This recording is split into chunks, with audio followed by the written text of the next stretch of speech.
What's up, everybody? Welcome to the next edition of Plant the Spear Game Day. We know we got a little bit off track there, but we are back with you guys. As you can see, we are out front of the beautiful Doak Campbell Stadium getting ready for this matchup between Florida State and Memphis. It's actually we're in our house, but that's close enough. We'll just pretend.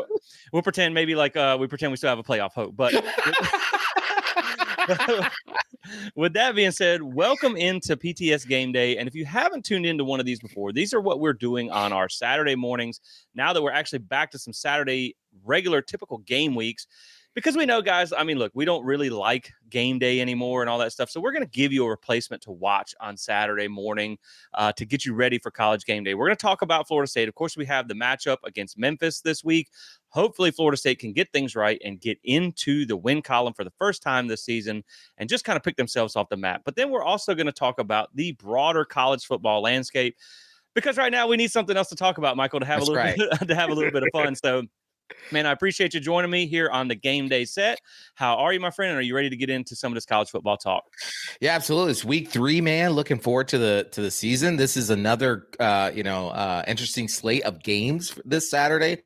Of course, culminating at noon with Florida State playing Memphis. Hopefully, finally getting into the win column. Finally hearing the war chant on third downs. All those great things. Yeah, I'm glad that they got that fixed, because if nothing else, at least the game day experience can be right for the fans that are That's there, right. kind of suffering through that noon heat, and hopefully, maybe they get a win too. But we're going to start off with just talking about the season. And, the thing is, so far, there haven't been a lot of really big matchups. So some of these things are hard to gauge because just a lot of blowouts against FBS or, lower tier Right. FBS or FCS teams. But there's still been some pretty good games. And so far, Yeah. man, when you look at the 2024 season, it has gotten crazy. And, we talked Yeah. about this back before in the offseason, where the portal, I know there's either there's a love or hate relationship with the portal, depending on how your fandom works and NIL and all that stuff. But man, the portal, you still have those top tier teams, right? And we're going to talk That's about right. those in just a minute, but you still have those guys that are head and shoulders above everybody else. But the one thing that we said the portal would probably do, it's doing, and it is spreading the talent across college football. And you are seeing more parity now. You're seeing a lot of these games, even the game last night, depending on when you're watching this, Texas State and Arizona State. I mean, that was That's a right. close game. It was 21-7 at one point, Texas State. So you're seeing a lot of craziness this season. It's really not as surprising anymore to see big upsets. And, it really has that 2007 season vibe. It Like, if you does. remember that, I think like Kansas State or Kansas and And South Florida Missouri. were and Yeah. Missouri, they were in the top 5 at one point. The number 2 team was just losing like every other week. So like, That's man, right. it's been crazy, and there have definitely been plenty of surprises. So that's kind of what we're going to get into so far. To start off with, here's the craziness of this 2024 season.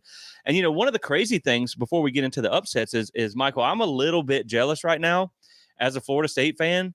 South Alabama last night Mm. scored the most points, I believe, since 1991, when they beat a FCS team 80. They scored 87 points. Now, I'm a little jealous as an FSU fan, because it feels like we're struggling to get like 8 or 7, and they're out here getting 87. So look, Mike Norvell, I think you need to figure out whoever that offensive coordinator is at South Alabama, and you need to go back up the Brinks truck this offseason and see if you can get him here, because not only that, but that was 87 points with a shortened fourth quarter. So, man, that is insane to score 87 points. And I will say that I remember, like, way back in 2014 or 13, I believe it was, we did put up 80 on Yes. Idaho, and it was like, That's wow, right. that's insane. But man, 87 points.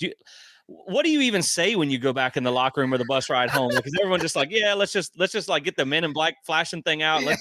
Let's just forget this ever happened, because Flush the tape. that's gotta be painful, man. Oh, it's got to be real painful. I mean, gosh, 87 points. And, I think for a lot of people out there, they may have, put Northwestern State down to cover, because I think the spread was like 37.5, I think, or something like that. And you're just thinking it's South Alabama, it's Northwestern State. It's on national TV. They're really outside of the Arizona State, Texas State game. That's the other game. So it's going to be, closer than that. And then you looked up, and by halftime they already met the cover, and then they blew it away, and it was a 6-minute fourth quarter. My That's insane. goodness, it's I mean, insane. They might would have hit 100 had they not They have scored in that game. I mean, y I believe you. I maybe believe you, and just to see if you could get triple digits. yeah, I mean, and us poor FSU fans are over here just begging for 30. I know, right? 20 at this point. 20. Golly. I know Geez, that's crazy, man. But you think about that South Alabama team. I mean, they're actually pretty decent, man. They right. beat Oklahoma State from the Big 12 last year. I think they beat them by That's like right. 30 points. It was like 33-7 or something like that. So they blew them out. And we were talking about it earlier. They have LSU coming up in 2 weeks. That's So right. LSU, you better be on guard because your defense isn't all that good. So man, that's been interesting too. But obviously, the talk of the season really has been that Notre Dame upset so Oh, far with getting beat by Northern Illinois. And this, I think, really is. I'm not sure how many transfers that Northern Illinois has, but this is something that you've seen from these group of 5 teams where that's right. they get a couple of transfers here and there. Maybe they don't have a ton of NFL talent because that team was loaded with seniors and That's upperclassmen. right. So, like, you have these veteran teams that get some Power Five help from players who maybe aren't the top line players or don't crack the depth chart there, and they transfer out to these smaller schools and then they become stars at that program. That's right.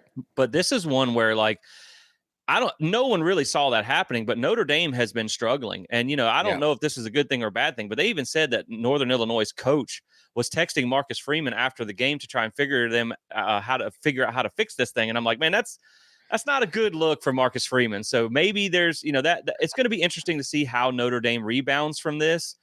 But maybe that means, like, for our sake, we still have to go to South Bend this year. Maybe Florida State loses by 20 instead of 30. Instead We'll of 30, see. yeah. Maybe we sneak up on them, but man, that Notre Dame offense has problems. Well, I mean, it'd be like if this is true about what you say about the Northern Illinois coach talking to Marcus Freeman after the game, it'd be like you committed a crime and you got away with it, and then you called the cops and say, "Let me show you how I got away with it." Exactly. I know, really. Like, thanks for the $1.4 million. The least I can do is help you out. Exactly. Like, I mean, that offense has been struggling. We saw it against Texas A&M, where they struggled mightily in that game, but they were able to pull it out.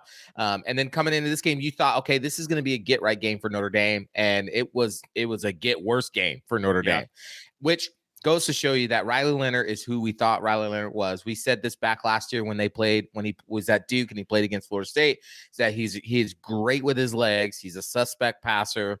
And you're seeing that now. You're seeing the struggles with that. And so they got Purdue coming up today on for their game. And so, we might be calling for another upset. Who knows? Yeah, you'll see. And I do want to say one thing as we go throughout the show. Look, we're Florida State guys. We got Florida State gear on. This is Florida State like game day. We know they're 0-2. That doesn't mean we're not still going to talk about this like maybe Exactly. we were neutral fans. So, like, if we're taking a couple of shots at teams here, we're just having fun with it. Just Trust fun. me, we understand. This is our only way to have fun this season. So let us just go.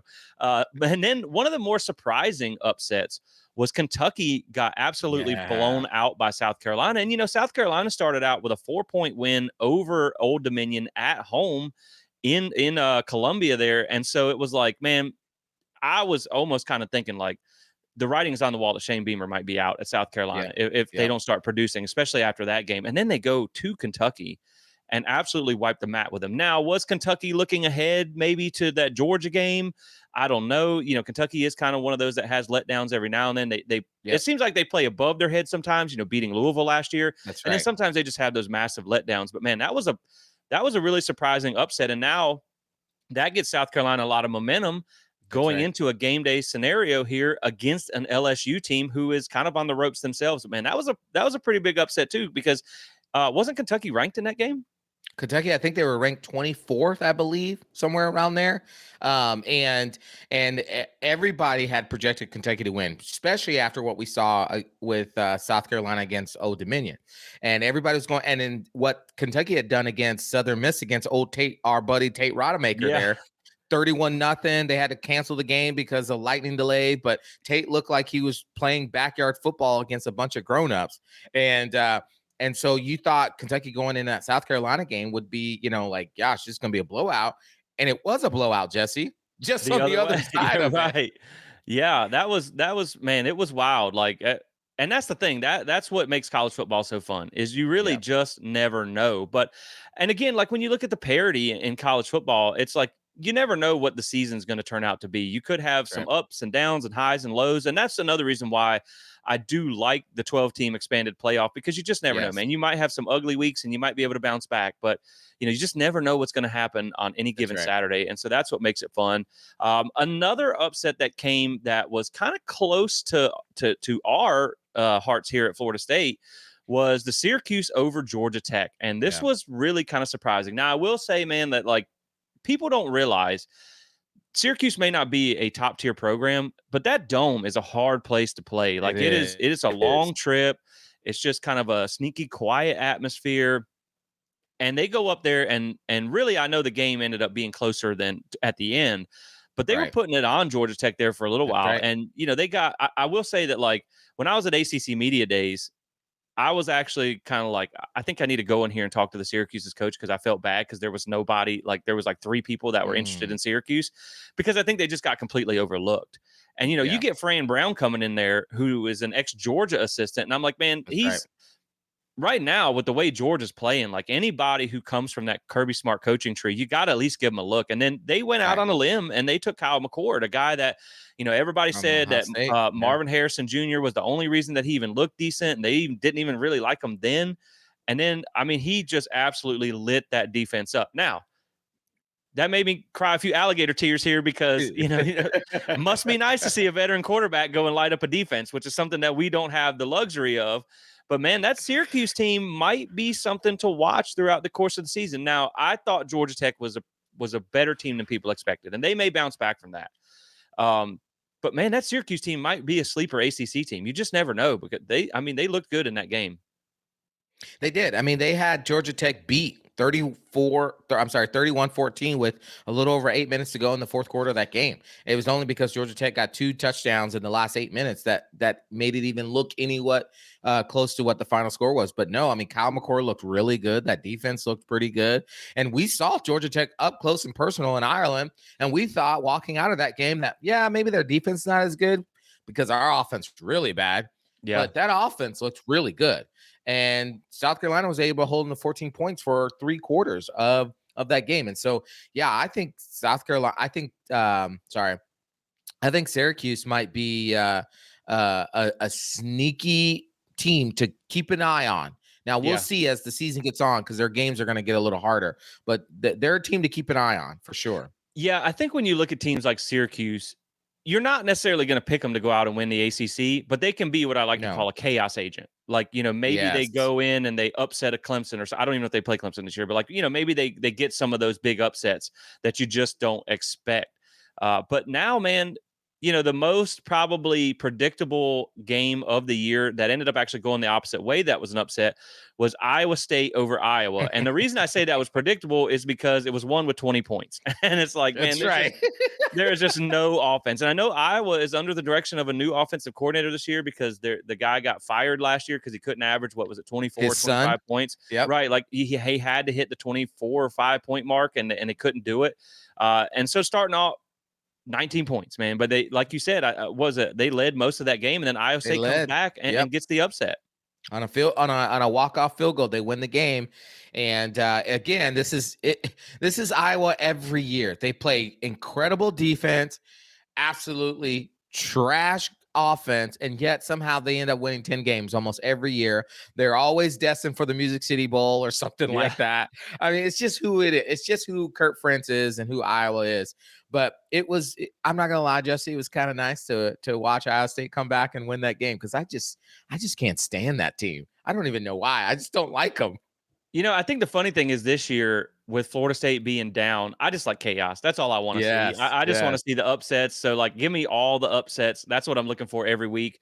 But it is interesting, man. Like, remember a few years ago when there were people talking about they wanted Matt Campbell as our coach from That's Iowa right. State, and I'm kind of glad we didn't make that move. But it is interesting, man. Like when you talk about the powers of the Big Ten, and Iowa's a team that, again, no offense, and they consistently seem to make that Big Ten championship. That's So right. Yeah. again, like, if you talk about how Florida State maybe could or couldn't compete in that other conference, I mean, look, Iowa's doing it with no offense. So you just got to have a Every good year. defense, apparently. Right. And so one of the other upsets that kind of has our red flags up. And, I got to say this to my own credit. It's funny when we did our win-loss prediction episode for Florida State, and Lord knows I was wrong. We were both way wrong. But it's funny because someone had made a comment in the YouTube comments of that show where I said, like, every single game, I was like, man, you got to watch out for this game because I think you could get beat here. Turns out I was a little bit right. But I thought Cal was a team that could be sneaky good, man, because they had a Right. really good running back and their quarterback was not bad. And it's funny because their quarterback is actually a Miami guy. He's from South Mm, Florida. And so I can't wait to see when they play Miami this year. That's going to be interesting as well. But they go, I said before this, I said, look, okay, I think, we can bounce back maybe here or there, but let's see what happens in that Auburn game. Because, last year, Cal had Auburn beat at home, and I think they missed 3 field goals or something like that. And Auburn ended up winning like 17-12. It was super close. If they could have kicked a field goal, they would have beat Auburn last year. Now, yeah. this is Auburn. Again, remember, they almost beat Alabama last year. They also got hammered by I forget the New name of the Mexico team, State. New Mexico State. They also got hammered. So Auburn is still kind of wandering around in the wilderness. They're trying to find their way. But then Cal comes in there and beats them in Jordan Hare. That was a pretty big upset there for, having a team come from California. And man, it's funny. I actually saw this morning, I saw where someone had taken a picture of an Auburn fan over his shoulder with a text message and was like, these Cal fans, they showed up and they're loud. And so, like, I hope we win. But man, that Cal team looked good. Like, their defense looks pretty good. Now I understand, Peyton Thorne and that offense is Right. still just kind of struggling.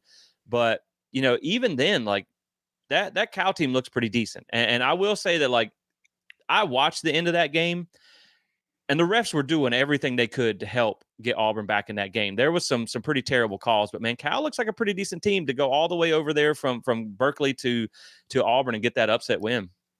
Yeah, listen, you warned us in the preseason that we shouldn't take Cal lightly.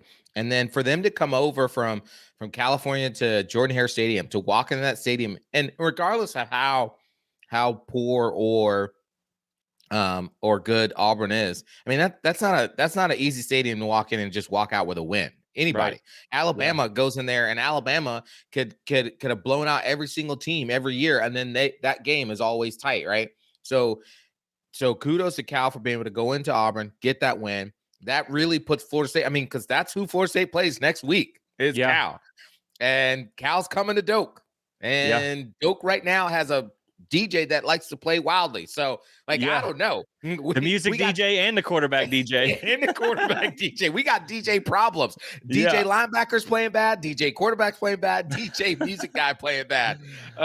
So, yeah, that puts Florida State. I mean, can you even call it an upset alert when we're 0-2? But still, I would honestly, like, depending on how this Memphis game goes, I would be surprised if we're favored over Cal right now.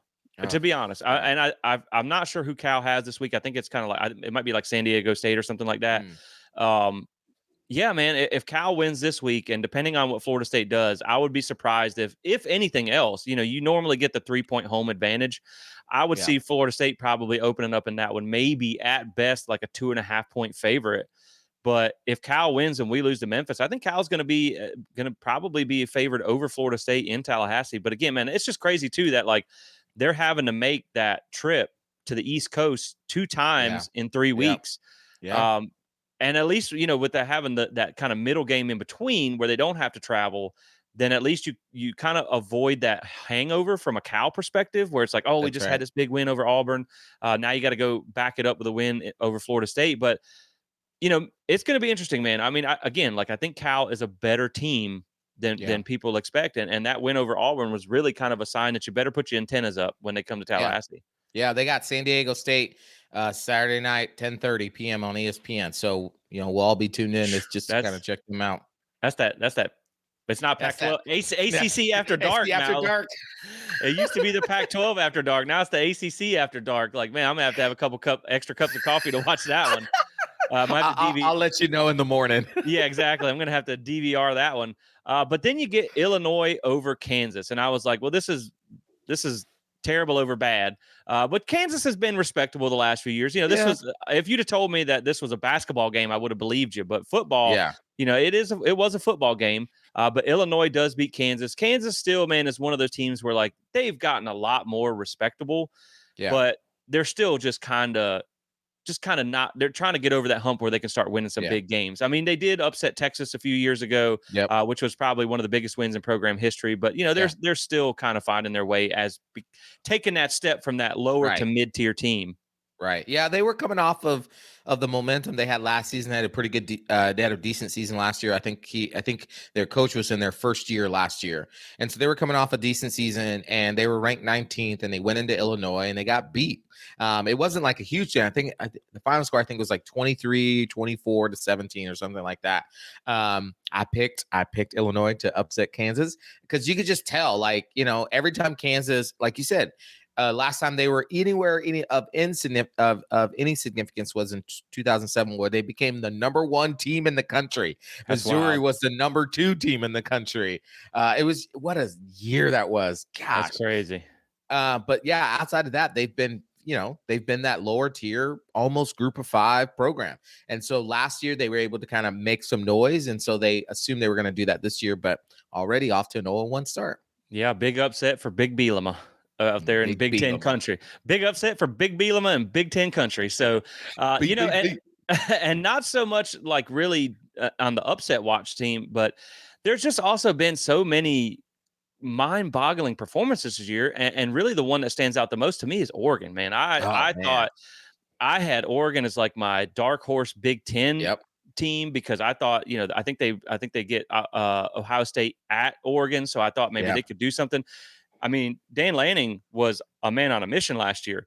Yes, he was. They killed Colorado, and then they go out and they get 2 5-star quarterbacks. And so it's like, man, they got something really going out there.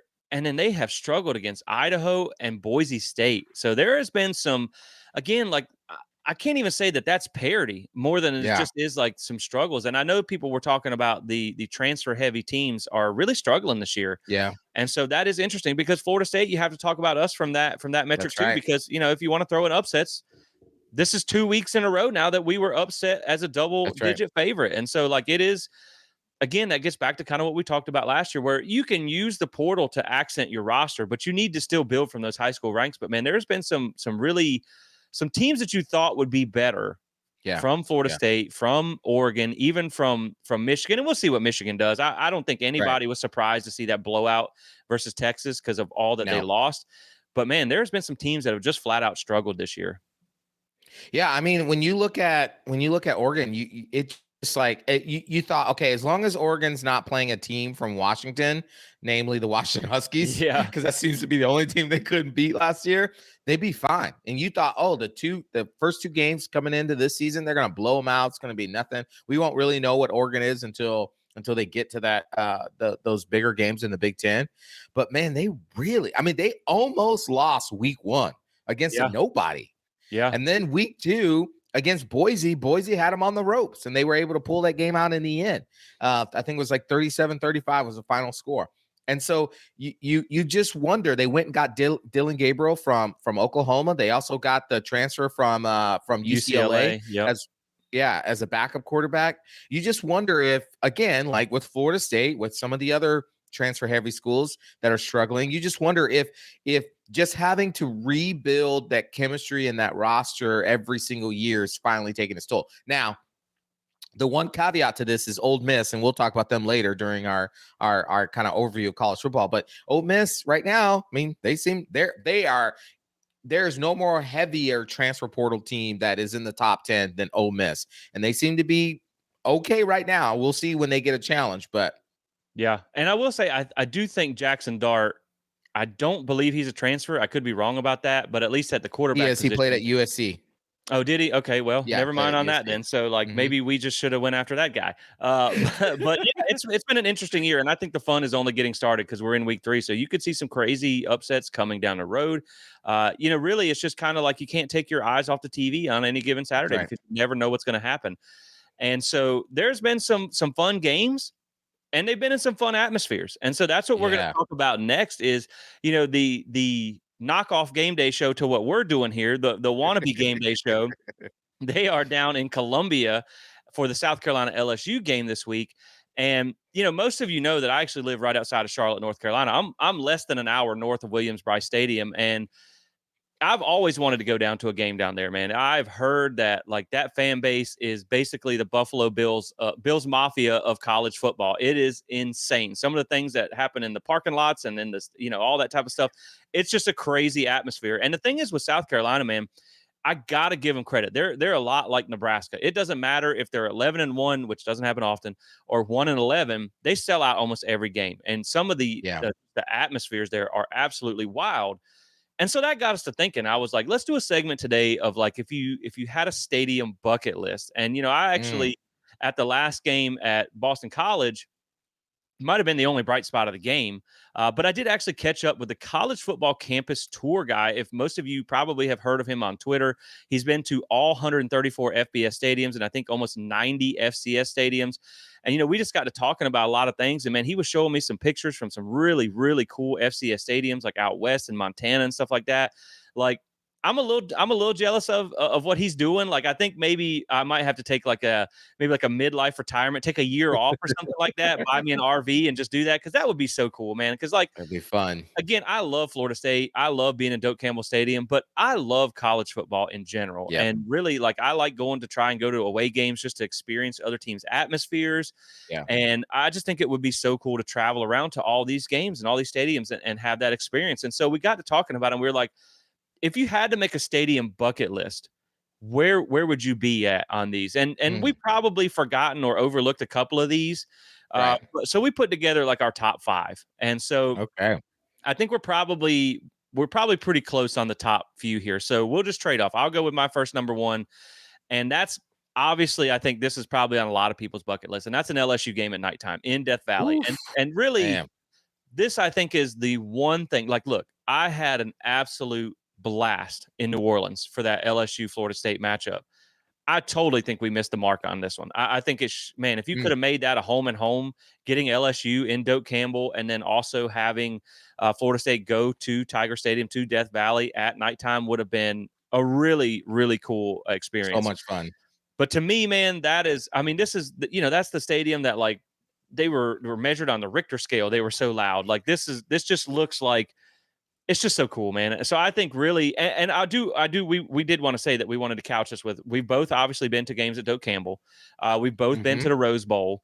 Mhm. I have been to Clemson on the road, so I at least take Mhm. that one out. So you've been to Tennessee, so we've been to some, I've been to Tennessee. Yep. we both have some that have been checked off the list. Mostly Doak and the Rose Yeah. Bowl are two big ones there.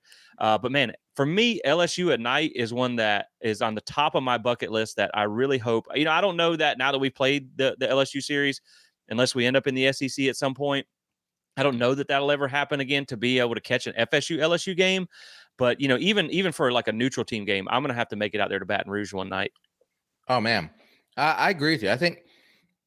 I definitely think that's on my top 5. It's not my top 1, but I agree with you. It would be an incredible experience, and I'll get to that in just a second. But like you said, Jesse, we've been to the Rose Bowl. We've obviously been to Doak Campbell. You've been to New Orleans. I've obviously here in Orlando. I went to Atlanta when they played Alabama, and so I've been in the Mercedes-Benz Stadium. Uh, in college, I went to Nebraska. I've been out there when they suck, and they still sell that place out. Like Yeah, I think it's like 398 game sellout streak. It's wild.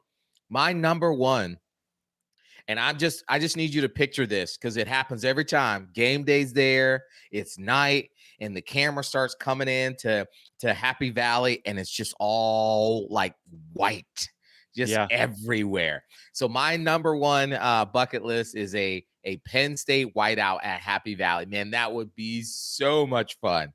I have goosebumps just thinking about it right Yeah. now.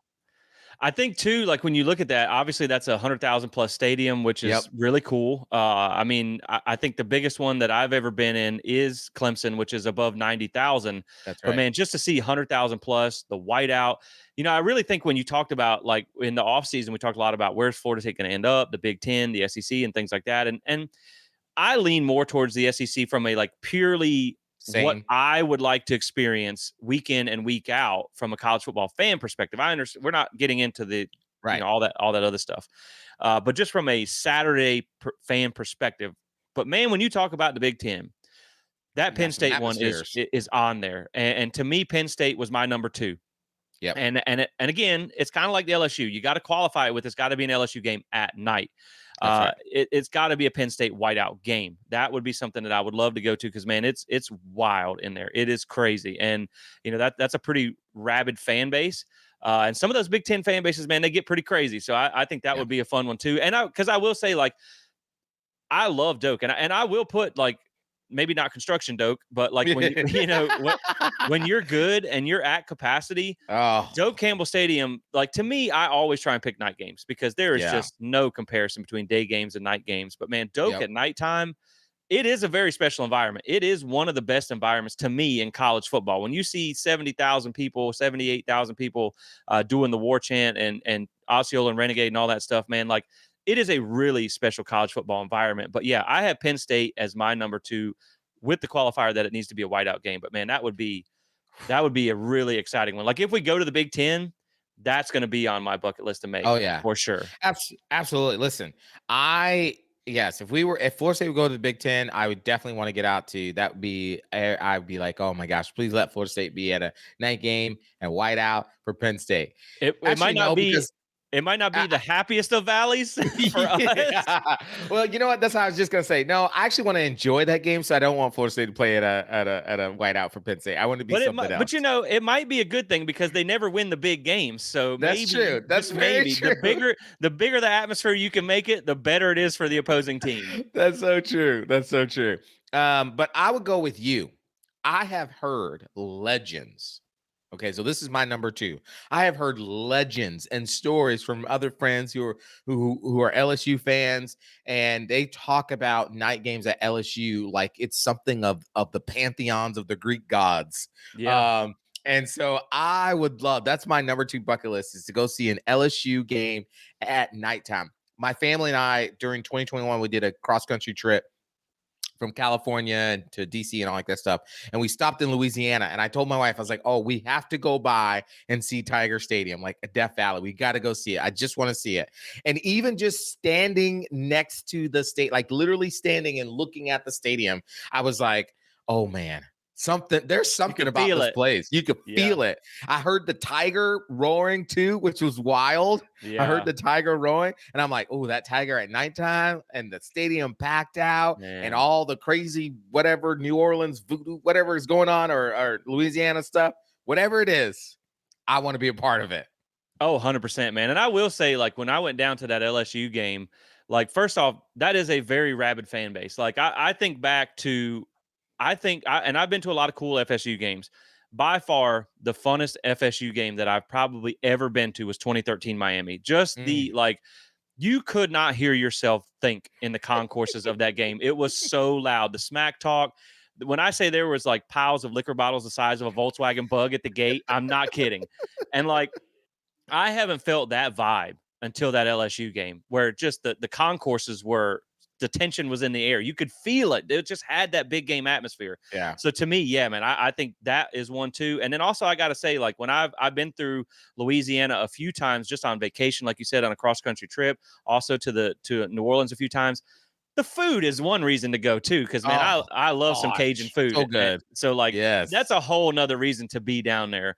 But then for me, man, number 3, and this may not be on a lot of people's list, but like, I would love to go to a game at the Big House. And the cool thing is they actually, just a few years ago, they actually they added the lights and they started playing night games. Yep. So man, to see 100,000 plus rocking, I think the Big House would be cool to see. Now, I know you said you've been to Tennessee. Maybe for me, like Knoxville is only a couple of hours from me. Maybe Knoxville could be 100,000 plus substitute. Maybe you go there too. Yeah. Because I do think it's pretty cool when they do the checker crowd thing there in Knoxville. But I think I think a game in the Big House at Michigan would be pretty sweet. Yeah, I agree with you. Like, now it's so weird. Like, have you noticed that the Big Ten doesn't often play a lot of night games? And plus with where their media contract with Fox, they try to have their big game, the big noon game, which is kind of weird, but that's one of the reasons I don't want to be in the Big Ten. Now I know it's supposed to be changing because they have more media partners, but man, noon kickoffs are like, shout out to Madison Social. Noon games suck. So they do. But yeah, I agree with you. I'm gonna be a rivalry to you, and I'm gonna put them in the same like number. They're both at number 3, but I prefer more so than the big house, because like you said, I was at Tennessee when they played Oregon back in 20, I think that was 2012, 2011, something like that. That was wild. 110,000 people was wild. Yeah. I'll never experience. I want to go see a game at the Horseshoe in Yeah. Ohio State. Yeah. Man, to see the band, to see the red, just to feel that atmosphere, over 100,000 plus people in Ohio. Like how do you even gather that many people in Ohio? Yeah. It seems really cool. Michigan, yeah, that'd be cool too. But man, I'd prefer more to go see a game at the Horseshoe. If you could see, like you said, if you could make it that rivalry game, because it's funny, man. I always thought like, the big atmospheres and all that stuff in the South, and that's where college football lives. But I saw a couple videos recently on social media of just Michigan and Ohio State, and I think it was like they were baiting people, right? It was a camera Yes, following around a guy at Ohio State that they had dressed up in Michigan clothes, and like, man, they walked around, and they've had a hard time beating Michigan, so I think Michigan won in this game, and like they're just cursing, throwing they profanity at do this guy not like just each walking around. So other. like, it's a way more intense atmosphere than maybe I thought. So yeah, I think that would be a really fun one. Either Michigan or Ohio State to watch them dot the Yeah, I with the band would yeah, be that's a really cool tradition. Now for me, I'm gonna go with kind of a weird one for that number 4, and that's the one we talked about to open this segment, and that's South Carolina. mm, I know it's not the most polarizing atmosphere, but man, you get like the white towels, the Inner Sandman, their entrance that they do. Like, I have seen so many like videos and stuff like that from South Carolina games that it is insane. It is really yeah. insane. And like, I used to actually work with a guy. It's funny because like he is a Clemson guy and his wife was a South Carolina guy.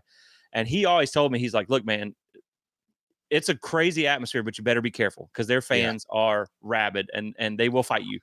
So Ooh, like, so you got to be careful. But man, I just think seeing that crazy atmosphere. Now, the thing with South Carolina, like, it might only be fun for the first quarter until things maybe go sideways, but just to see that, and again, I think this needs to be qualified with a night game at Williams-Brice. But man, again, like being that I'm so close, my wife's a Georgia fan, so maybe that Georgia South Carolina matchup will be one down there in Columbia that I would yeah. like to make someday. Yeah, yeah. Listen, I've heard the same thing about South Carolina from you, from a couple other people. Like, it's a really good atmosphere. Especially when Steve Spurrier had them kind of going a little bit there.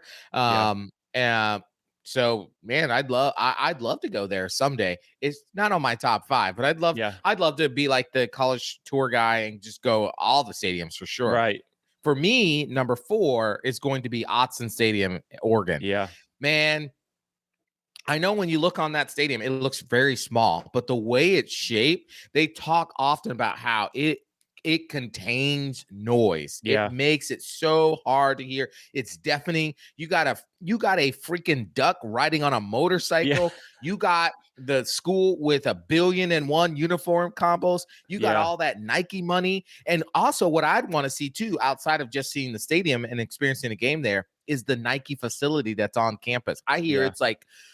it's like ridiculous with all the technology and things they have there. So it'd just be that whole experience I'd love to be a part of.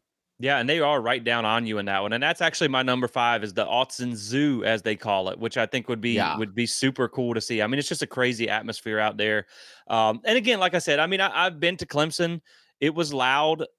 I'm not trying to throw shade or be a hater. Like, I don't think it was the running down the hill and the rock thing. I don't think it was as polarizing as maybe I expected it to be. Yeah. But I do think that one would be cool. And then like I have to throw in an honorable mention here, where like I would just love to see maybe like any of those out west stadiums, like a Montana, a Mm, BYU, a Utah with the mountains in the background. One that I might have to do another substitution trip yeah. is I'm only about 2 hours from App State. And like, Mm, I love Boone to start with, just the area. We go there all the time for like just vacation and whatnot. But that's such a beautiful stadium down, like it's down in like a valley. That's a crazy atmosphere. yeah. Like App State's a big time party school. I almost made it to one last year. I was looking at their schedule this year because I want to go to a game this year. I'm not sure because now that we cover FSU, it's going to be hard to kind of take a Saturday off to go out there. But man, Boone and App State is one that is on my bucket list of places that I would really like to go. But again, like I said, when I talked to the college football campus tour guy, some of those Montana stadiums and stuff like that were, Yeah. man, and BYU and Beautiful. things like that. It's just a Yeah. beautiful trip. And I think those may be more like the stadium is the cool part, the culmination of the Yeah. vacation, but there's a Yeah. lot of other things you want to do Oh while yeah. you're out there too. Oh But yeah. yeah, man, I think those would be one that I'd really like to go to.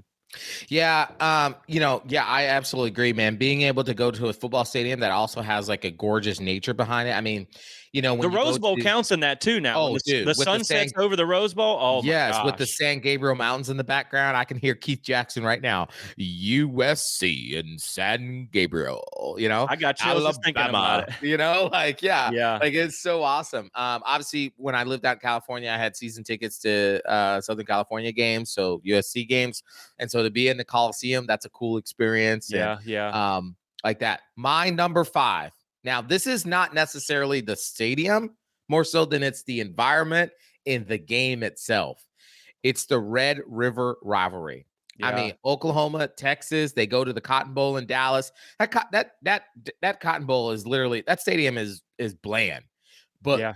the way it looks when Oklahoma and Texas come, I mean, it's literally split down the middle. Yeah. Texas on one side, Oklahoma on one side. They have I think they always do it during the same time when the big fair that comes. Yeah. The state fair. Yeah. The state fair that's massive, like just that whole experience, man. I'd love to walk around and just put my horns down and see how mad people get, Yeah. or boomer sooner, pooper scooper, like just keep like do all that, like just to be there and make it, like just be a part of that experience. So that'd be my 5th one to be a part of.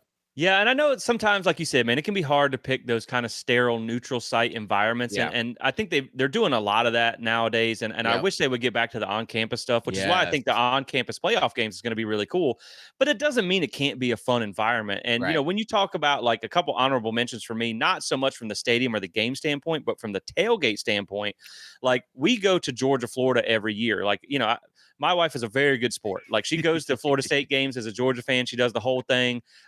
She'll wear garnet and gold. Now I won't let another logo touch my skin. It's against my religion. I can't do it.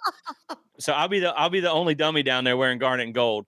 It might be tough this year, but down there. But man, that's like, look, I think it's Everbank now. It's been a whole bunch of different names. Everbank it's kind of a dump, and they're actually getting ready to do a full remodel of that stadium. And Looks it's going to be what they're going to do. It Yeah. looks like a spaceship when it's going to be done. And so there is a concern that game might not ever return to Jacksonville after it's done, because it's going to have to go on campus for a couple of years. But I will say, like, from a tailgating standpoint in a neutral site environment, man, that is like, I hate that I have to miss an FSU game every year, but I circle my calendar for that one. Like I have family that goes down there and they do the RV City. They bring the golf carts out, and man, it's just like we Oh, ride man. we ride through Alligator Alley just talking smack.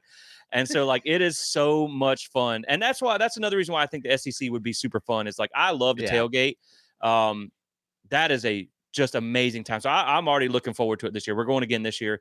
And I think Ole Miss has got to be one of my top tailgates that I really want to go to. I want to go to the Grove.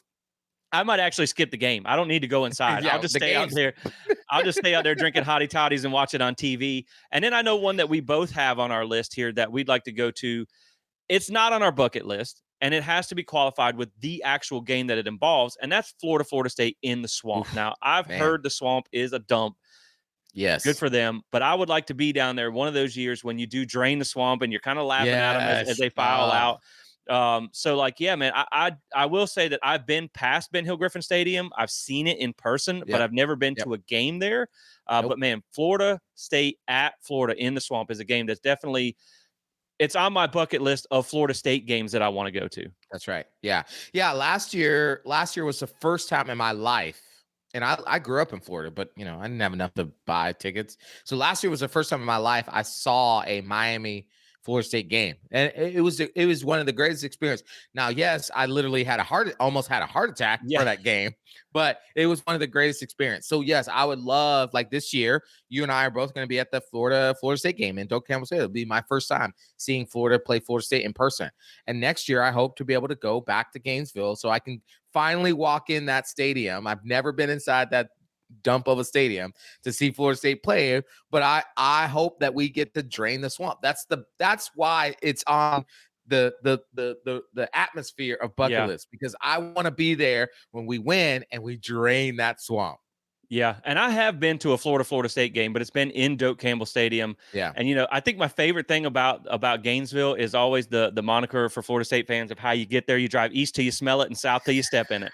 So like that is one that I definitely would love to go to, just because I haven't been to the Swamp. But yeah, man, I've been like again that, and I think that's what makes it so much fun when you talk about college football is like the Yeah. rivalries. Like I've been to Florida State, Miami. I've been to Florida State, Florida. It's just a different environment. Yes, I it mean, is. that 2011 Oklahoma game was on a whole nother level and things Oof. like that. But those rivalry games just hit different. And Yep. that's what I want to go to. So, with that being said, the next thing I want to do is bring you guys a quick word from one of today's sponsors, and that is our friends over at the Autograph app. Talking about all this college football, it doesn't matter if you got one team or 10 teams, you're a Florida State fan or a fan of whatever team we just talked about. The Autograph app will hook you up with podcasts, YouTube videos, articles, so you can keep track of all your favorite teams across college football, NFL, NBA, WNBA. They got everything. Just go check it out. It's completely free. You can also get fan price tickets where there's no fees because, man, those fees, they make me madder than losing a game. I can't stand that. So you get all kinds of cool features and right there in the app. It's 100% free. Go check it out. I'll link it below for you guys. And we appreciate you guys checking out those and supporting those that support us. So, Michael, I love before the games. We just talked about tailgating, and I know I'm Yeah. alone on this one because you don't participate in this, but like I like to have me a little 6-pack before the game, before I go in to get a little rowdy. But that ain't a 6-pack that we're talking about today. No, we're not. There is a new 6-pack on the shelf of college football, and now they may have lost their prestige as a Power 5 conference, but no sooner do you throw the dirt on them does the Pac-12 rise up from the dead, and they have formed a new conference. Now it's a bit of it's kind of a sad state, right? I mean, they're just kind of grabbing what they can here, and so it was announced within this week that they are forming a new conference, the Pac-6. I still think they're going by the Pac-12, I think and they're still going with Pac-12. Yeah. and we talked about this before the show. I don't think you're going to be able to survive with 6 teams when 4 of them are old G5 teams. So I think Correct. at some point, this is like we fought off death, but we ain't out of the hospital yet. We're still in the ICU. So like they're going to Exactly. have to make some more additions. And we're going to talk Yeah. about a couple of those that are being rumored to maybe possibly be in the works here in just a second when we get to some ACC talk. But so far, you're looking at Boise State, Colorado State, Fresno State, of course, the original Oregon State, San Diego State, and then Washington State. So I think the first thing I have to say about this, if All-State does not sponsor this conference, Yeah. it will be a giant miss because this is the All-State conference. Every school in this team has a state in the last name. So All-State, you need to step up and do your job here. But yeah, man, this is a whole lot of mid at the Pac-12 right Yeah. now. But I mean, at least they fought off death, and so you got to hand it to them because, man, I thought for sure you were going to just kind of see it get, dissolved, and maybe those 2 teams would go to the Mountain West. That's right. But instead, they kind of robbed the Mountain West. Now, I think what's interesting for me is, they kind of lost that Power 5. They don't really have that automatic qualifier bid, but I think it was under the premise of like, let's see what you do. And so if the whole losing your Power 5 automatic qualifier bid was under the premise of like, if you can rebuild, you can get it back, which seems kind of weird that you would give it back to them when they're basically a glorified G5 conference.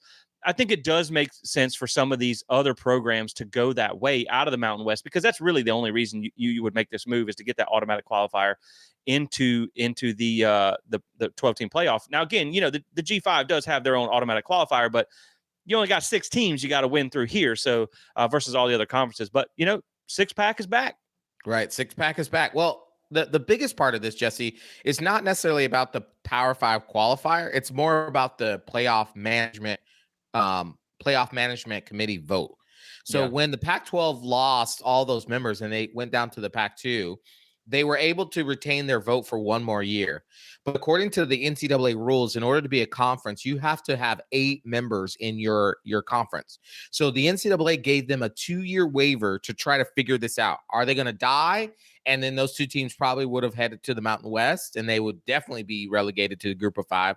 Or can the Pac-12 go recruit other teams, bring them in to the Pac-12, and reestablish themselves as a legitimate NCAA conference, which would then restore their playoff management committee vote that they have. So I think that's why the Pac-12 is trying to hang on to this. Like you said, we thought they were dead and gone. All they had was sepsis. Now they're in the ICU Yeah. on life support, hanging on. And they're only 2 teams away from actually being established fully as a conference. And so they go out and get the all-state conference with Boise State, Colorado State, San Diego State, Fresno State, with Washington State and Oregon State as well in there. And they're not done, Jesse. Yeah, and I will say too, like one of the things is you have to imagine from a TV standpoint that the payout is going to be terrible. Yeah. I mean, it's going to be terrible because you didn't even really retain either of the good original Pac-12 teams. But that brings us to the next point. Like they did fight off death, but there has already been some rumors here about 2 teams that are interested in jumping ship and going back. You know, like they left the X when things got in trouble, and now they're trying to get back together. And that's Cal and Stanford. There have been reports. Now, again, you know, there are other teams that are trying to get newsflash. There's teams that are trying to get out of the ACC. That's right. But there have been talks about them Cal and Stanford trying to go back and join the Pac-12 again. And I think when you talk about this, it is interesting because we just talked about the payout's not going to be anything like it is even in the ACC. But I think from that standpoint, you also have to look at all the travel costs that they're having to pay, and that's a lot of money when you look at all these travel costs that they're having to do. And they're only partial share members for I think it's like 9 years until they get into the full share member of the ACC. You also have the kind of the turmoil of whether the ACC survives if Florida State and Clemson get out. It'll be interesting because they're going to have a hard time getting out too, just like we are. But I think that also, if these rumors are true, and again, we don't 100% know that to be the case, but if these rumors are true, that could at least put 2 more teams on our side of the fence. Correct. You know, right now we're kind of like Red Rover, send a team on over to help us vote to get out of this thing. And, you know, there's a lot of teams that voted to sue Clemson and Florida State, the counter lawsuit and all that stuff. So I think while Cal and Stanford, you know, maybe took like a neutral approach originally, I think now if they're trying to go back to the Pac-12, and we'll see how that works out, because that would give them the 8 teams. And I'm sure they may look at a couple more additions too, but that may be something to watch. That may be 2 teams that vote in your favor when things go to like deciding on what we do with the ACC going forward. And I know you have some other thoughts and some things about potentially some secret middle of the night type of stuff going on here too. So I'll kick it to you and let you kind of elaborate on that. Yeah, I mean, I think you're absolutely right with the Cal and Stanford thing. There have been rumors that have been posted out on the internet, on X, about Cal and Stanford's ears peeking up like, oh, the Pac-12 is not dead. And so, Jesse, I think the question you have to ask yourself if you're Cal and Stanford is this: we're going to be partial members of the ACC for 9 years, which means we're only going to get a partial share. Yeah. Now, we don't know. You and I don't know if that's a half a share, if that's a third of a share, an eighth of a share. Like, what does partial mean, really, in that sense? So they have to weigh that versus if they were to go back to the Pac-6, as I'm calling it, but really the Pac-12. If they were to go back to the Pac-12, whatever TV deal they get, would it equal the same amount of share they're getting right now with the ACC? And if so, why spend all that money to travel all over the place of the country when you can save that money, get the same amount of money and save it and be back in the Pac-6? Because let's be real, Cal and Stanford, they have football programs. I'm not going to say they don't care about football, but they don't care about it as much as like we do. Right. And the southern states do. Right. And I will say, like, Stanford is a bottom feeder right now. Cal might make some noise, but they could actually compete in that conference to start with. Now, we'll see what Cal does, but I also will say, and then not to interrupt, but I'll throw it back to you, but like I would say that the Pac-12 is probably the tables have turned, right? When they joined the ACC, they were desperate. Correct. Now the Pac-12 is desperate. They need to get those 2 extra teams. So they would probably be like, we'll give you a share and a half if we got to. We'll give you yeah, exactly. No, that makes total sense. And so I think for Cal and Stanford, you're going to have to weigh that. Here's the problem, though. Cal and Stanford signed the ACC grant of rights. So the only way they're going to be able to get out of this conference is the same way Florida State and Clemson are trying to get out of this conference. They're going to have to sue or hope that Florida State and Clemson wins their lawsuits, which then nullifies the ACC grant of right? Now, when all of this started to conjure up, when news started to leak that the Pac-12 was doing another set of realignment things and Colorado State and Boise and San Diego State and Fresno were joining the Pac-12, I think it immediately sparked into the ACC presidents And I'll explain all this as succinctly as possible. But I think it immediately sparked into the ACC presidents two things. One, Cal and Stanford, have we lost their confidence and votes to keep this thing together? And then two, man, maybe we should just try to figure this out numerically wise, number wise. Okay. I say all that to say it's been reported by a big media entity out there, and you can go find it. You can, you can go find who said it. I won't say who said it, but you can go find it. It's all out there. It's there. Unless Jesse, you want me to say it, I don't really know, but yeah. So it's been reported by him because he is glued in with a bunch of national TV sources and also other credible sources out there that basically the ACC presidents, so not the commissioner, not the board of the ACC presidents, the school presidents, got together in a secret 6-hour meeting. I believe it was a couple of nights ago for 6 hours. Now, these are presidents of multi-million-dollar, almost billion-dollar universities.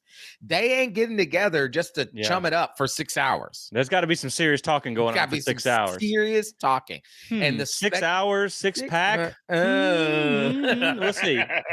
And so the speculation is that there was settlement numbers thrown around, meaning if we were to settle this thing with Florida State and Clemson, where would we be most comfortable with? Now, again, here's the thing. It was all the ACC presidents. So President McCollum was there, or speculated to be there. And so was the president of Clemson, speculated to be there. I'm assuming the president of Cal. I'm assuming the president of Stanford. Like, you see what I'm saying? Like, so it makes sense that they all would come together because they can't leave Florida State and Clemson out. They're still members of the conference. So they have voting rights. They have all of that stuff. So I'm curious to see what comes of this. Now, nothing could come of it. It could just be a thing. But it just was very interesting that this would happen on the heels of the new 6-pack being formed. And it is interesting, too, because you think if those two teams want to walk and they say we want to go back, and then they're like, okay, well, Florida State and Clemson are not going to let this die until we let them out. If you lose 4 teams, they're still in trouble because they have to, I believe they have to be above 15 teams, including Notre Dame. So that would put you down at 13 teams plus Notre Dame. Yeah. So they would have to go out and expand again. The ACC would.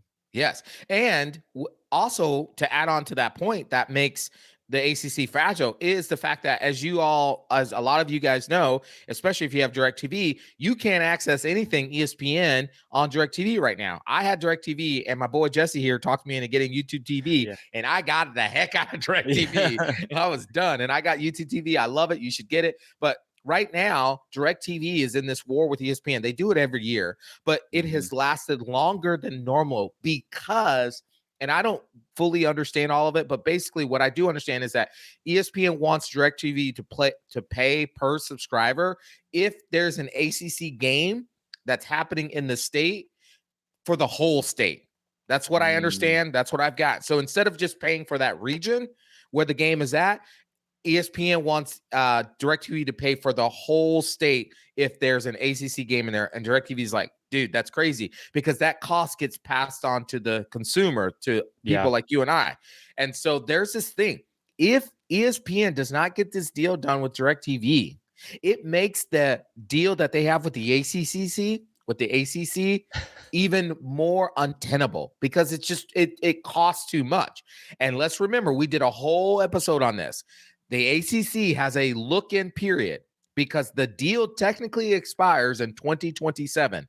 And the ESPN has to can renew or opt out of that. And there were already speculation that ESPN was already teetering on whether or not they should renew this deal. Well, if they don't get this DirecTV deal, I would say it's almost a for sure they don't renew this ACC deal. Now, again, I'm not a lawyer. We're Twitter lawyers, as we like to say. I'm not a media TV deal expert. This is just based on what I've read and how I've understood it. Yeah, it's going to be interesting to see, man, because it feels like this might be good for us to get out of here. Now, I understand that also brings up the conversation of, Florida State's 0-2. None of these conferences want you. And man, I still don't think that changes anything. And the things that I want to throw at you here are looking at, first off, now I understand there are some things we're going to couch this with. That's fair. But when you look at the week 0 game against Georgia Tech, I understand you were the only big game, first game of the season. A lot of people were tuned into that. But that game drew 4.99 million viewers. It is currently the 7th most watched game of the 2024 season so far. But then you turn around and you look at that Boston College game. Florida State 0-1 hosting Boston College. To not like a just kind of a not even that exciting ACC game on a Monday night, Labor Day. People got a lot of other things to be doing. Sure, It was the only game of the night there, but that game drew in 4.44 million viewers, which was the number 9 game watched of the season so far. And just to put it into perspective, Penn State, West Virginia, a Big 10 team versus a Big 12 team, rivalry, old, deep-rooted rivalry game there. That game drew 2.99 million viewers. So the thing is, like, I don't know if it's whether just people tuning in, just the haters are trying to watch Florida State lose or what. But again, like you've played Georgia Tech and BC, and you've drawn over 4 million viewers in each one of those games. Right. So even at 0-2, I mean, the numbers are still, they're still coming in. So it is, I still think the desire from a brand standpoint is still there for Florida State. And that's only going to get better if they turn this thing around and start winning.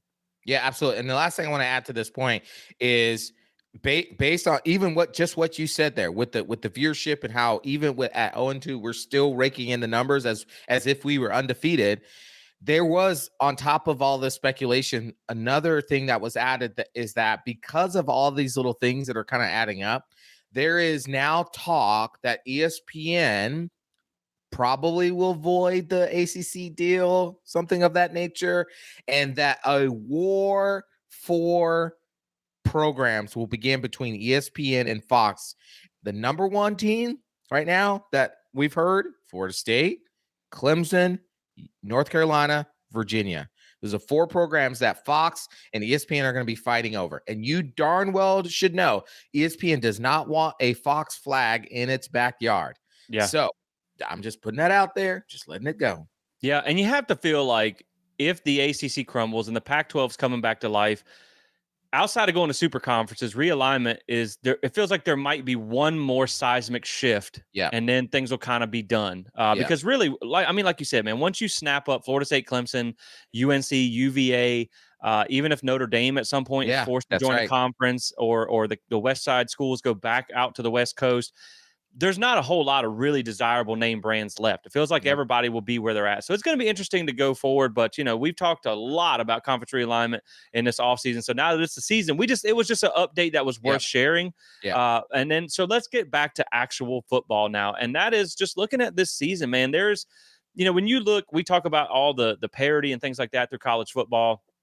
Well, one thing is for sure, there are still about 3 or 4 teams that are above everybody else. You look at Georgia and Texas, and really Texas is kind of the new kid on the block. Like, they've been good the last couple of years, but they just look to them. Ohio State, Georgia look to be head and shoulders above everybody else. So that is, man, they are really, they're just a step above. And I really think it's like you have those 3 to 4 teams, and then everybody else is just hoping to catch up to get a shot. And maybe you can catch them slipping one day. That's right. In the playoffs or something like that. But there have also been some new kids on the block that have jumped into the good teams.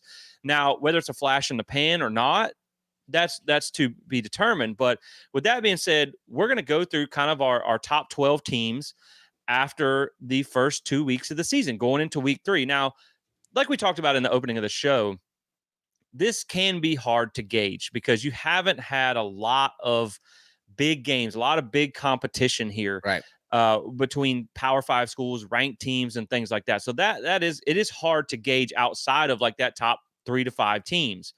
Now, again, these things are going to shake themselves out coming up, and this is why that I like that the CFPI. This is why I like that they don't do their rankings until I think it's like week 8. So you can actually see games get played because these things have kind of not been the way that you thought some of these. But for me, I think when we go through, and we'll just go back and forth with ours, I think we're both on the same page here. We probably have UGA at number 1. Yes, I have UGA at number 1. UGA, man, right now, Kirby has built an absolute Death Star there. Like, it is. Yes, it is a machine. Name. They are recruiting well. They are coached well. And I mean, they have a couple of close games here and there usually throughout the season, but The one kryptonite to Superman was always Nick Saban in Alabama. That's right. Or in Atlanta. That was the one thing that they couldn't get past. Well, Nick Saban's not there anymore. So now, like, who is going to be there to stop Georgia? And so I think it's really like, I would almost even go to say, like, Georgia is 1, and then you got to go down a little bit, and then we'll go to 2 and 3. Because again, man, Ohio State still has not proven that they can win that big game. Correct. Texas is kind of in the same boat. But then, so I got Georgia as a head and shoulders above number 1. Yep. And then I think for me, number 2 is Texas. Yep. Because you see what they did against Michigan. Now, again, like we talked about, I know we said we thought, Big Ear Buddy was wrong about Florida State, but we thought he was probably right about Michigan starting the season in the top 10 and not finishing ranked, because they just lost so much. They lost their coach. They lost so much off that team. I expected Texas to kind of whoop up on Michigan, but that game was dominant, man. And I really think that Texas has earned that number 2 spot. And for me, like, I understand there's the talent side of things. There's blowing out FCS teams like you should. I think what was it, Louisville or Ole Miss or someone beat like someone 76-0 or something like that. Yeah. You're making bad teams look bad. But to me, I go a lot off of merit and what you've done this season. And to me, I think Texas has earned that number 2 spot. And I put them above Ohio State, who I'll just give you the sauce, because we basically know we're going to be UGA, Texas, Ohio State. Ohio State might be the second best team in the country. Right.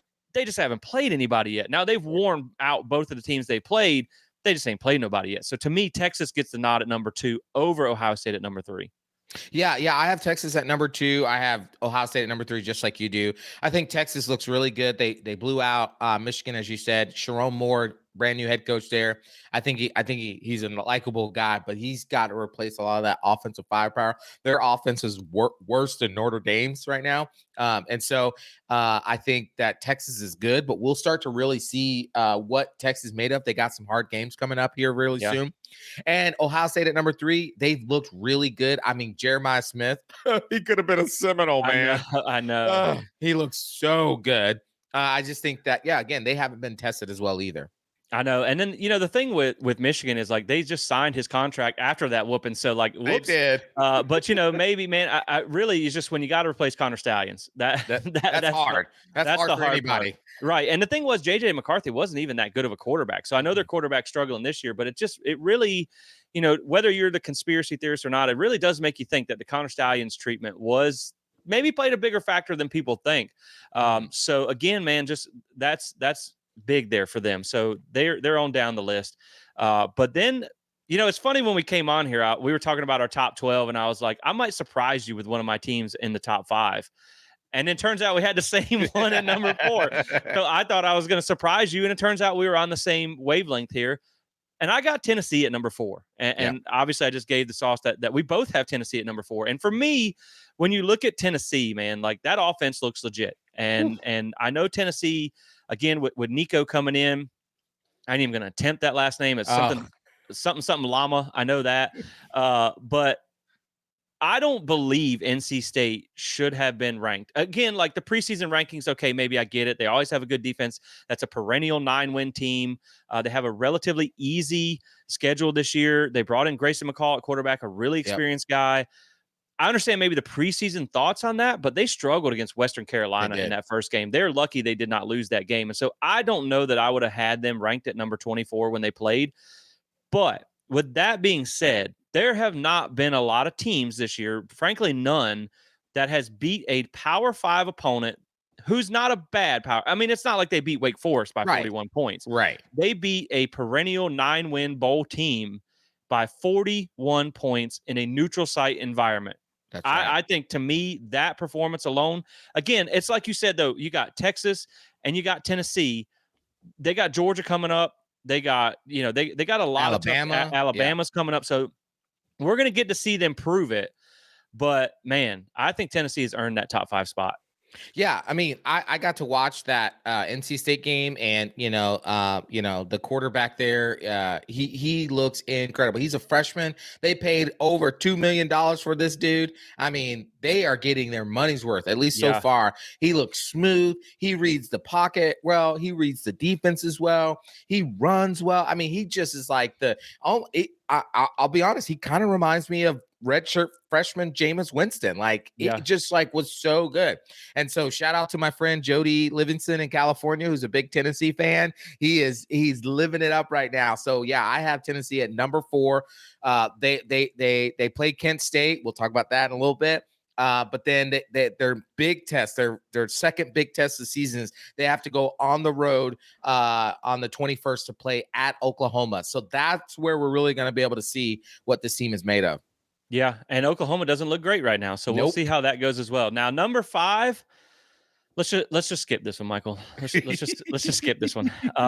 Man, I hate to say it, but talking about whooping a Power 5 team, and I know it's a bad Power 5 team. I totally understand that, but you went into their house and you knocked them out. And so I understand game 2 was against. Don't do it. Don't do it. I hate to say it, man. I'm going to put Miami at number 5. I just think right now the momentum that they have, the way Cam Ward has hit for them.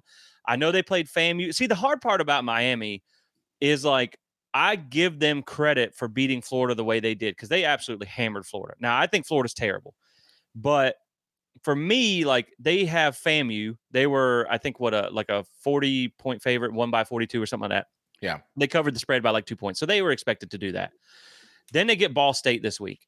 That's not a challenge at all. And, maybe you can learn a little bit more about that team when they go at USF in 2 weeks because, they gave Bama all kinds of problems in Tuscaloosa. So the problem is I don't think you're really going to know much about that team until they travel to Louisville later on down the season. That's probably going to be their next actual test from a Power 4 team. Yeah. But man, again, like I gotta give them credit. And as much as I hate to say it, because I am very anti-Miami, obviously as a Florida State guy, but right now they're playing good and they have a really good quarterback. Now, when we talk about flash in the pan, I think this was a massive year for Miami to go all in on getting guys like Cam Ward because you look at they have 11 transfers on that team. They have a lot of upperclassmen on that team. They had to win this year. Because if they don't win this year, the shine is going to start to come off that program. But I have to give them credit. They went out and did it. And we'll see. I think that's the new kid on the block because you could see where maybe they don't repeat this next year. Because, again, like they ruined TVD at quarterback. And I'm going to throw a little shade here because, golly, it's Miami. I got to. But they also, they ran off the kid that went to UCF. I forget his name right now. I'm drawing a blank on that, the backup quarterback. And so Garcia? No. Man, I can't. He played against Ja'Cory Brown. Brown. Yeah. So like you have Puffenberger behind you. So like I will say for Miami, I feel like they are. And and again, man, like look, rivalry aside, I don't want anyone to get injured. But you look at what happened to Florida State last year. Yeah. They are a Cam Ward injury away from being from 5 to 25, 35. Yeah. But right now, healthy, I got to put Miami in the top 5.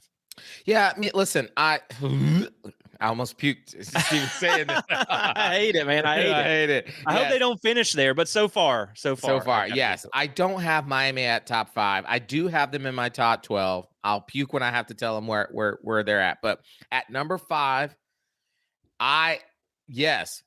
Miami did go into the swamp, drain the swamp, beat Florida handily. Yes, credit to them, all like that stuff. They're in my top 12, but not my top 5.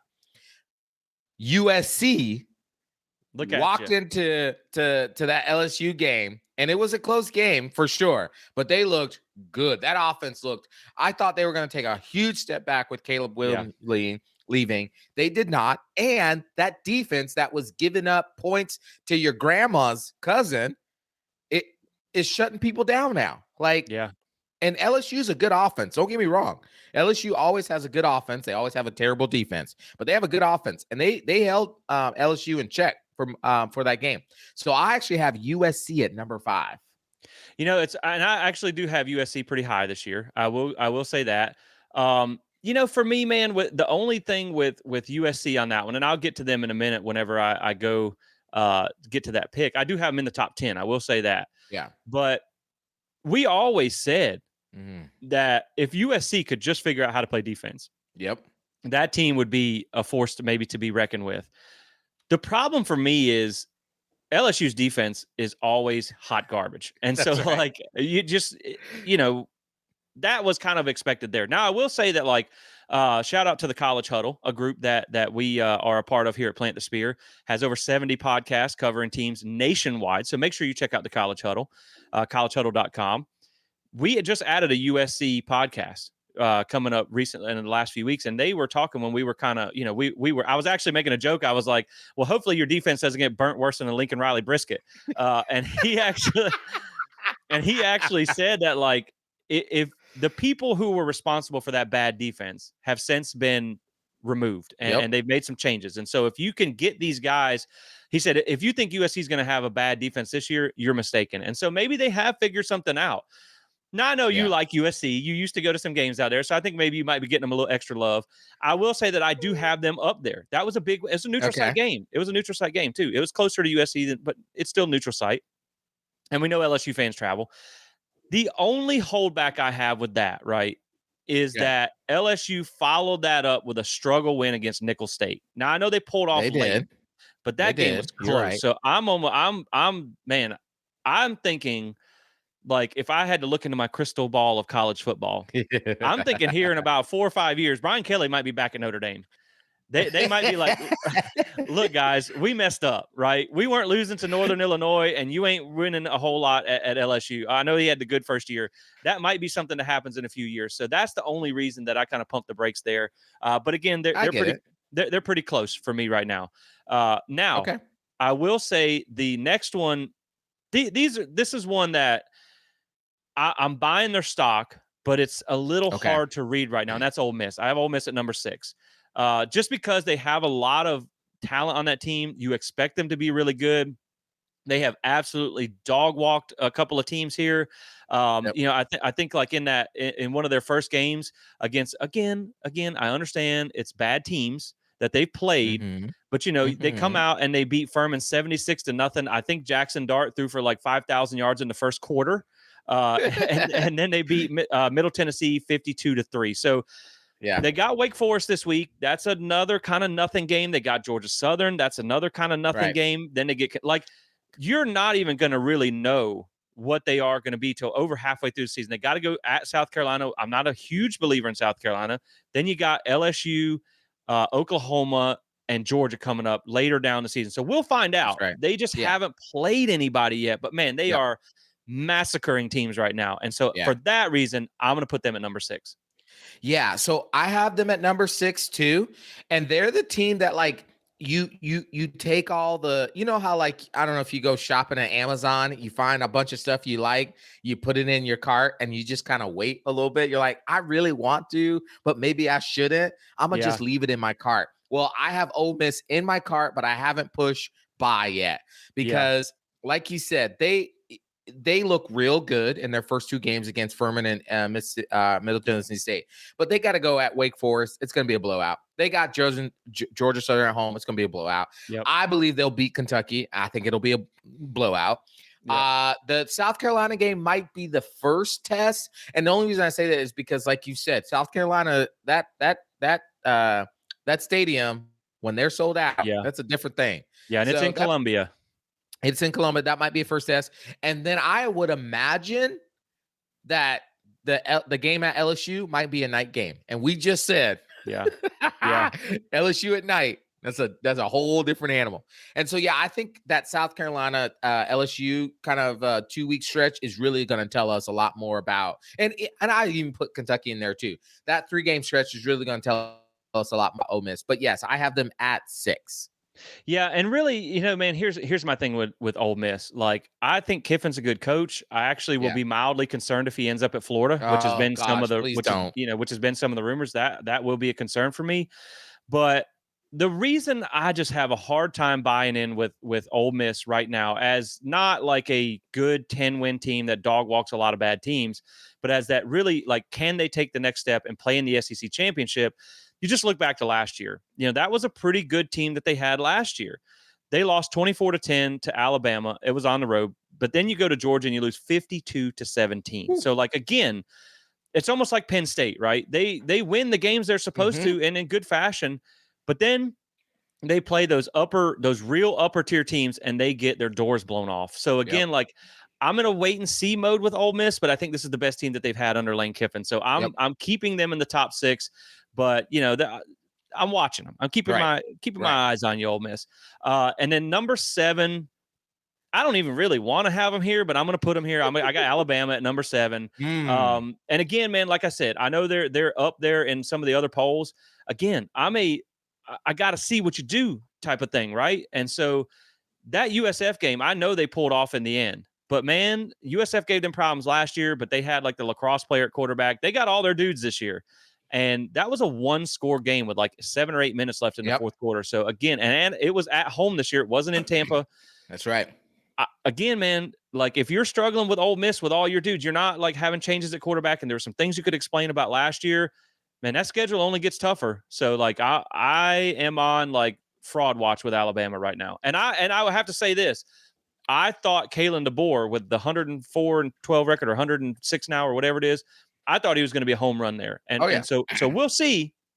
I don't think one game completely sells my stock on Alabama, but like to me, they haven't earned that top 5 spot yet. Yeah, I would agree too. I have Bama in my top 12. I don't have them at 7. I am curious to see whether or not they can sustain this mojo of being Bama. That USF game was eye-opening to me. It's one thing to go play in Tampa and struggle. You're on the road, with a backup quarterback, all like that stuff for sure. But for them to walk into your house and with 8 or 9 minutes to go in the fourth quarter, it's a 1-score game. That's a problem to me. Now, is it? There's many factors to that. So yes, I'm like you. I have them in my top 12. I just have them not at 7. Who I have at 7? Sorry. Now you got to throw them out there. Oh gosh, I have Miami. Sorry, struggle for a second. I have Miami at 7. Like you said, they walked into Florida to the swamp. They handled Florida. They beat FAMU. They looked really well. I watched most of that Florida game. I have to give it to Cam Ward. He did throw a pick, so got that. But yeah, they look really good, and they look like the best team in the ACC right now. Now, again, they haven't played anybody yet. Okay, they played Ball State today, or they beat this Saturday, and so probably won't be able to see anything there. We'll have to see down the road as they get there to see where they are as a true team. Is this going to be a team that actually contends for an ACC championship and a playoff spot? But yeah, right now I have them at 7. Yeah, and the thing with Miami is, like, I think out of these top teams, they have the easiest path because you've seen, like, the games you had circled was Louisville. And then you have Virginia Tech, but Virginia Tech just lost to Vanderbilt. So the shine kind of came off that. And then Florida State just looks bad. And so, like, the 3 games that you really had circled there, Louisville's really the only one left standing, and they haven't played anyone to really be proven there either. But, yeah, I mean, I think right now you have to give it to them. But, again, Miami does this every year. They start hot, and then they lose some game for some unsuspecting reason. But even with as bad as the ACC looks this year, even if they were to drop one game, I still think they're in there. Probably going to be like a Miami Clemson ACC championship game. So we will see how that goes. It'll still be very much a to be determined there with Miami. Now, I will say just one thing on Alabama. The reason I have them so high is they just have so much talent and they have a good coaching staff. Of course. Yeah. But you look coming up, they're on the road at Wisconsin, which is a really just weird matchup. I don't even understand that. Right. But then they get a bye week and they get Georgia at home. So we're going to find out real quick how for real Alabama is. Yeah. And so then for number 8 for me, I got you boys at number 8, USC. I do have them there because I do think that they are legitimate this year. Like you said, man, I know they exposed a bad defense of LSU, but I thought with losing Caleb Williams, going to Miller Moss, he dunked on Louisville in that bowl game. Yeah, he did. But now that they found a little bit of defense, again, with USC, let me see it over the course of the season. Let me see some tougher games. But, man, that LSU win was pretty impressive for them to do it because that is the perfect game for them to have a letdown. Right. Now, we also know you have to couch that with, there's no bigger tradition in college football than Brian Kelly and losing season openers. That's right. Let's just see how it goes after that because that probably factored in there as well. So I have USC at my number 8.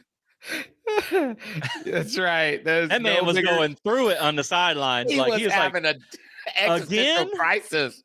I Oh feel bad for God. LSU fans, man, taking all these fun vacations, New Orleans, Orlando, Vegas, and just losing, man. It's got to be tough. Oh, poor Brian Kelly. Man, I don't think his face could get any more red than what Ooh, he was. man. Okay, number 8 for me, I have Missouri. Now, I know you're all watching this right now, like, why Missouri? Like because last year they won 10 games. Last year Yeah. they won 10 games. They've been like under Eli Drinkowitz. They've been getting better and better and better, and they actually looked pretty good. I mean, they opened the season up versus Murray State, scored 51-0. They played Buffalo 38-0, but they were pretty much like they had the most vanilla game plan whatsoever. They Yeah. pulled their starters pretty quickly. Brady Cook, the quarterback, is the real deal. Nate Noel, running back, and Theo Weiss Jr. Dude, they Yeah. got 5-star talent up and down that team. Now they played Boston College. Number 24 Boston College comes to the zoo, as they call it, in Missouri there. I think they'll win that game. I know we're going to pick them or pick the games later, but I think they win that game. And they don't have another test, Jesse. They play Vanderbilt. Then they go to Texas A&M, which will be hard. Now get this. They go to UMass. Which is That's strange. weird. That is so weird. weird. And then they have Auburn at home, and then they go to Alabama. So I think that 3-game stretch of at Texas A&M, at UMass, and Right. then at home against Auburn before the Alabama game will really begin to see whether or not this is Missouri team is kind of for real. Then that Alabama test obviously is the ultimate because they're at Alabama, and then they got Oklahoma at home. So I have them at 8 with. I'm almost ready to push the buy button. Almost. But I want to see them. Maybe they send the scout team to UMass and keep the starters home to practice. But I will say I did. Weird schedule. It is, man. I will say that I have seen where I think it was Missouri is the only FBS team to pitch a shutout in both of the first 2 weeks. I think I did see that somewhere. Wow. Now, for me, again, this is a team, and I do have Missouri in the top 10, but I do have at number 9, again, this is a team that consistently lives on fraud watch. Is just Penn State. The Bowling Green game really made me pump the brakes on them. That's why, like, they would have been a lot higher, but then they barely squeak by Bowling Green. But that team has a lot of talent. It's just you can never count on them to win the big games, and so that to me is why they get pushed down the list. But that Bowling Green game really did push them down there. But they still have enough talent, and they're still winning. Yeah. They still are 2-0. So I have them at number 9. Yeah, I have Bama at number 9. Again, the talent, Kevin DeBoer. That UCF game was kind of concerning to me that they struggled up into that. Let's see what they do against Wisconsin. I think that'll be a definer. I know Wisconsin doesn't look as good, but going on the road to Wisconsin, and then, of course, obviously, they got Georgia coming in. In the next 2 weeks, we'll really get to see who Bama is. So I have them at number 9. Yeah, number 10 for me is Mizzou. That's the team that you just talked about. And I agree, man. Like, the thing with Missouri is they find ways to win. And right now for Florida State, that's all we really want is this team just to find ways to win. But, I look back to them last year, and they had a 4-point win over Middle Tennessee State at home. They beat Memphis 34-27. I think that was in a neutral site. And then they beat Florida close by like 2 or 3 points. And Florida, that was the one where their quarterback got injured. They brought the freshman in who played the end of that game. And that was a bad Florida team. So, like, they're just, to me, man, that they are that team that's like they find ways to win. They get in the top 25, but then could they get up there and beat a team like an Alabama or a Georgia or something like that? And so I'm not sold on them. I like Drink as a coach, man. He's got some swag. Like, I will give it to him. I think he's kind of a dork. Like, it's funny. It's like your math teacher having swag. But the players love it, man. So, like, I got to hand it to him. The ever so classic him and Dan Mullen era there when they were wearing Darth Vader suits and all that type of stuff. Like, it was interesting. But I have Missouri at 10.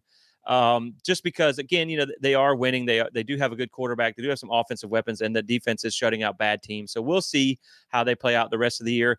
Really, Michael, honestly, beyond the top 10, it was just kind of a shot in the dark here for me. You could have really put anybody anywhere. This one might be a little bit of a surprise. I got Louisville at number 11. And the only reason I have them there is because you talk about blowing out bad teams. Because I really feel like once you get past this, right, once you get past the top 10, you haven't really seen anybody play any good games. That's really, yeah, And true, and true. and so like it's just hard to really kind of grasp anything off of these games where you just beat bad teams. But I think for me, Louisville is more of, I'm a believer in Jeff Brom, and you beat Austin P, who is an absolute, you should have done that. That you beat them 62-0. Then you come back against Jacksonville State, who's not a great team, but we know a thing or two about Jacksonville State. You beat them 49-14. They do have Georgia Tech coming up. They have a bye week this week. Then they play Georgia Tech, and then at Notre Dame. They did, I believe, wasn't it They beat the brakes off Notre Dame last year. Yes, they So did. we will see how that plays out. And they get Miami later in the year. They also get Clemson. So I don't know that they're going to finish that high, but I guess, man, right now it's for lack of being able to pick anybody else. Let's just go with Louisville at 11. Let's go a little bit. Well, let me give you my number 10 team, because I think we skipped over that. My number 10 team is Penn State. I got Penn State at number 10. Now, Jesse, here's the thing. They get Kent State this weekend. They got Illinois and they got UCLA. They should win all those games, because all those games are at home. But history tells us that Penn State will drop one of those games. Yeah. Yeah. Right. And then they go to number 11 USC, which is going to be a hard game. That'll be for the both test. teams. That'll be the test. So I have them at 10. You're right. They're literally the ultimate fraud college football program in the country. Until they win one of these ranked games, it's hard to put them anywhere higher. At number 11, I've actually got not Louisville. You talk about you said I don't know where I was coming with that one, but that was a surprise to me. Sorry, let me pull this up here. Yeah, at number 11, I have Oklahoma. Look, they've won. They beat Temple 51-3. Yes, they struggled mightily at home against Houston, barely hanging on to beat them 16-12. They got Tulane, and then they get the real test where number 7 Tennessee comes into play. That's what we'll really be able to see. Yeah. Now, I know you and I have secret hopes about maybe Venables being fired and hired at a certain school in Tallahassee. All those things. Like, as a defensive coordinator, all that stuff. But this is where I have Oklahoma. They're 11. They've won. I give credit for winning. But Houston to me was not that great last year. Like, you look at all those teams that came in to the Big 12 last year that came from the group of 5, and I don't think a single one of them had a winning record. So correct. To me, that squeaking by, and you just wonder with Venables, like, you see some guys that, like, you look at Charlie Strong, amazing defensive coordinator, terrible head coach, right? What's the other one? The South Carolina, Florida, and now he's at Georgia. The defensive coordinator, Will Muschamp, great defensive coordinator, not a great head coach. And so right now you're just wondering if Venables can win as a head coach. And for me, man, that Houston game was like, wow, really?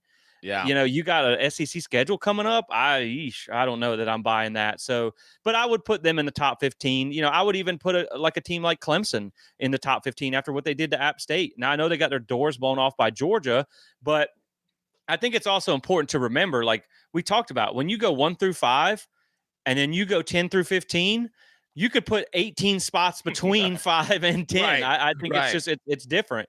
And then at number 12, again, this team is on fraud watch, but they have so much talent. I have Oregon at number 12. Same. I have Oregon at number 12. They're on fraud watch. Look at this schedule. Idaho, which they barely won. Boise State, they barely won. They have a Civil War this weekend against Oregon State at Corvallis. They go to UCLA. They're at home against Michigan State. Then the biggest test of them all is they get Ohio State at Autzen Zoo. Then they go to Purdue, Illinois. They go at Michigan, but we already said Michigan is probably a fraud this year. Maryland, Wisconsin, and then the team they can never beat, Washington. Yeah. Coming into this year, we thought, Oregon is definitely. I thought they were a playoff team. Yeah. Playoff team. But right now, they've struggled the last 2 games. But remember how last year I used to say a lot, look, a dub's a dub, a dub. You keep winning, you'll figure it out. They keep winning. So right now I have them in the 12, but I also have them ready to be pushed out. And I will say this. Yeah, evicted out. And I will say this, that somebody who was in my top 12 who I just booted out this morning was Utah, because Cam Rising hurt his arm. He's pretty much out for the season. Yeah. squash that. Yeah, and for me with Oregon, it was like, okay, Boise State's one thing. I mean, you were at Mhm. home, but Idaho bullied that team. I mean, they really Mm. did. And, I mean, if you're getting bullied by an FCS team, what are you going to do against Ohio State? Right. And so Right. we'll see, man. We'll see. They better get it together fast because things aren't looking that good. And hey, you talking about coaches that you want as your defensive coordinator? Give That's me right. all of Dan Lanning Give now. me I will all say Dan that. Lanning. But Yes. all right. And so now let's get into some game picks here. And of course, we're going to talk about Florida State and Memphis coming up in a little bit, but we're going to do some game picks from some of the bigger games across the country this week. And we're going to pick up the pace here and just kind of go through some of Yes. these. Now, one of the unranked games that we got to talk about, because I think this is going to be a sneaky good game between it's like a midget fight. You know what I mean? It's just too bad. It's just two bad teams, dwarfs, what little people fight. Let me use the PC term, and that's Texas A&M at Florida in the swamp. And surprisingly, A&M's got a quarterback problem on their own hands. They say that kid is the Wegman kid is not that good. They don't like him very much either. And UF is actually rolling with the young guy, with Lagway. They're Yeah. keeping him in Yep. this week because I think they're providing a spark. And sometimes I wish Mike Norvell would maybe take a page out of that book, and maybe go with a young guy for us too. But Texas A&M actually does come in as a 3.5-point favorite.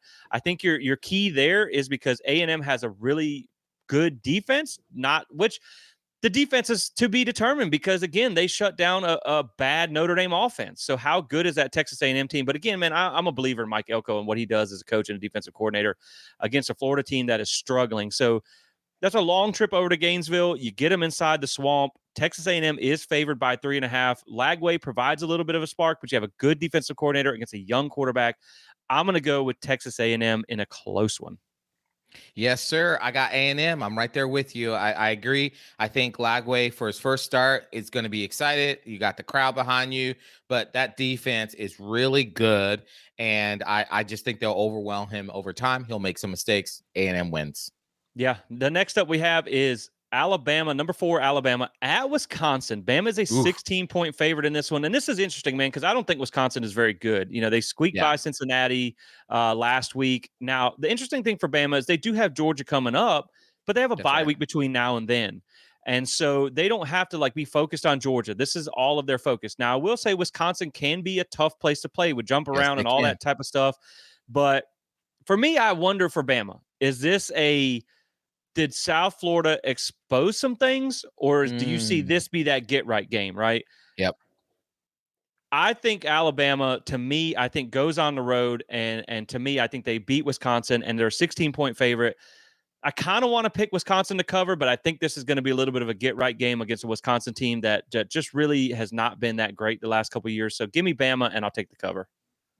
Yeah, give me Bama, but I'm actually going to take Wisconsin to cover the 16 points. I think it's a close game, getting down into the fourth quarter because Wisconsin does play better at home, and I just think that Bama on the road, this will be a new environment for them. They haven't been on the road yet, and so I have Bama winning, but Wisconsin covering that. And when I say cover, I mean by 17. If that line moves, if that line moves at all, we're going the other way. We're going the other way. So the next ranked team that we have, and guys, what we're doing is we're just kind of picking top 25 or any interesting matchups, and we're going down the time slot slate. So number 13, Oklahoma State goes to Tulsa. This is another one of those weird games. Like when you talk about Missouri going to UMass, this is another one of those weird ones where you're traveling to Tulsa. It's going to be a sleepy environment. Oklahoma State almost wet the bed last week against Arkansas. Man, if Arkansas had any bit of coaching, they should have, they just mismanaged that game so poorly at the end. They should have won that game. Oklahoma State is an 18.5-point favorite.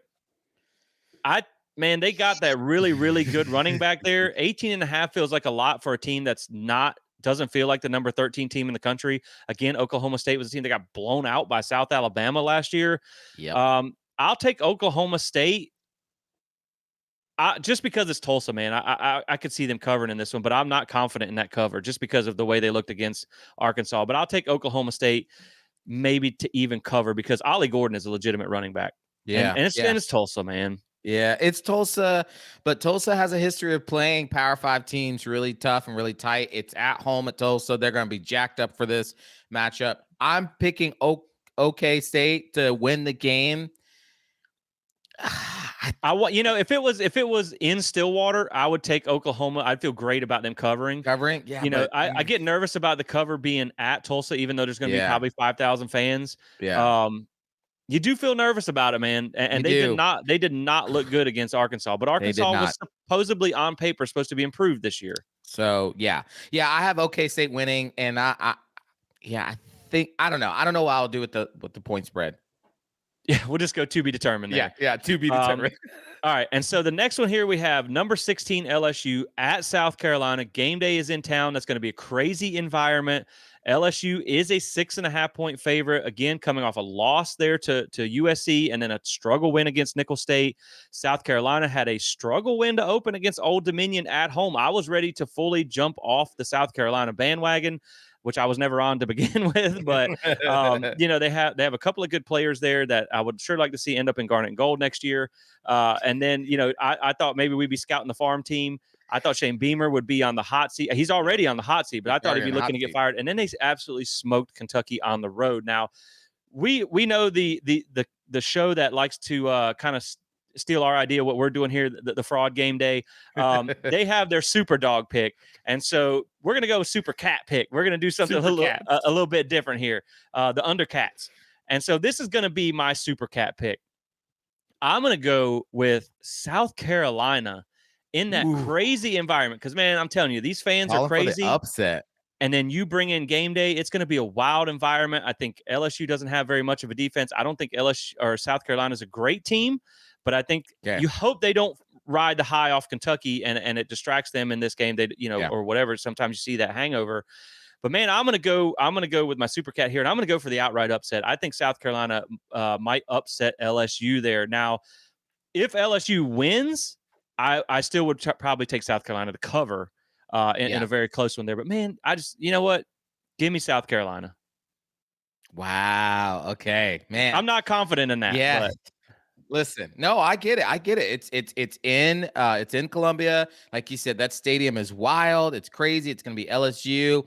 But here's the thing, man. Here's the thing. We fans, Vegas, prognosticators, all those people, we always overreact. I've heard this, another radio show talks about this. We always overreact with teams we see from week 1 to week 2, week 3. And I watched that whole. You and I both watched that whole or most of the Kentucky versus South Carolina game. And South Carolina did jack booty until Kentucky kept turning it over. Their offensive line couldn't block a sheep. It was terrible. Yes, LSU has a terrible defense, but that South Carolina offense is atrocious. Give me LSU to win and to cover.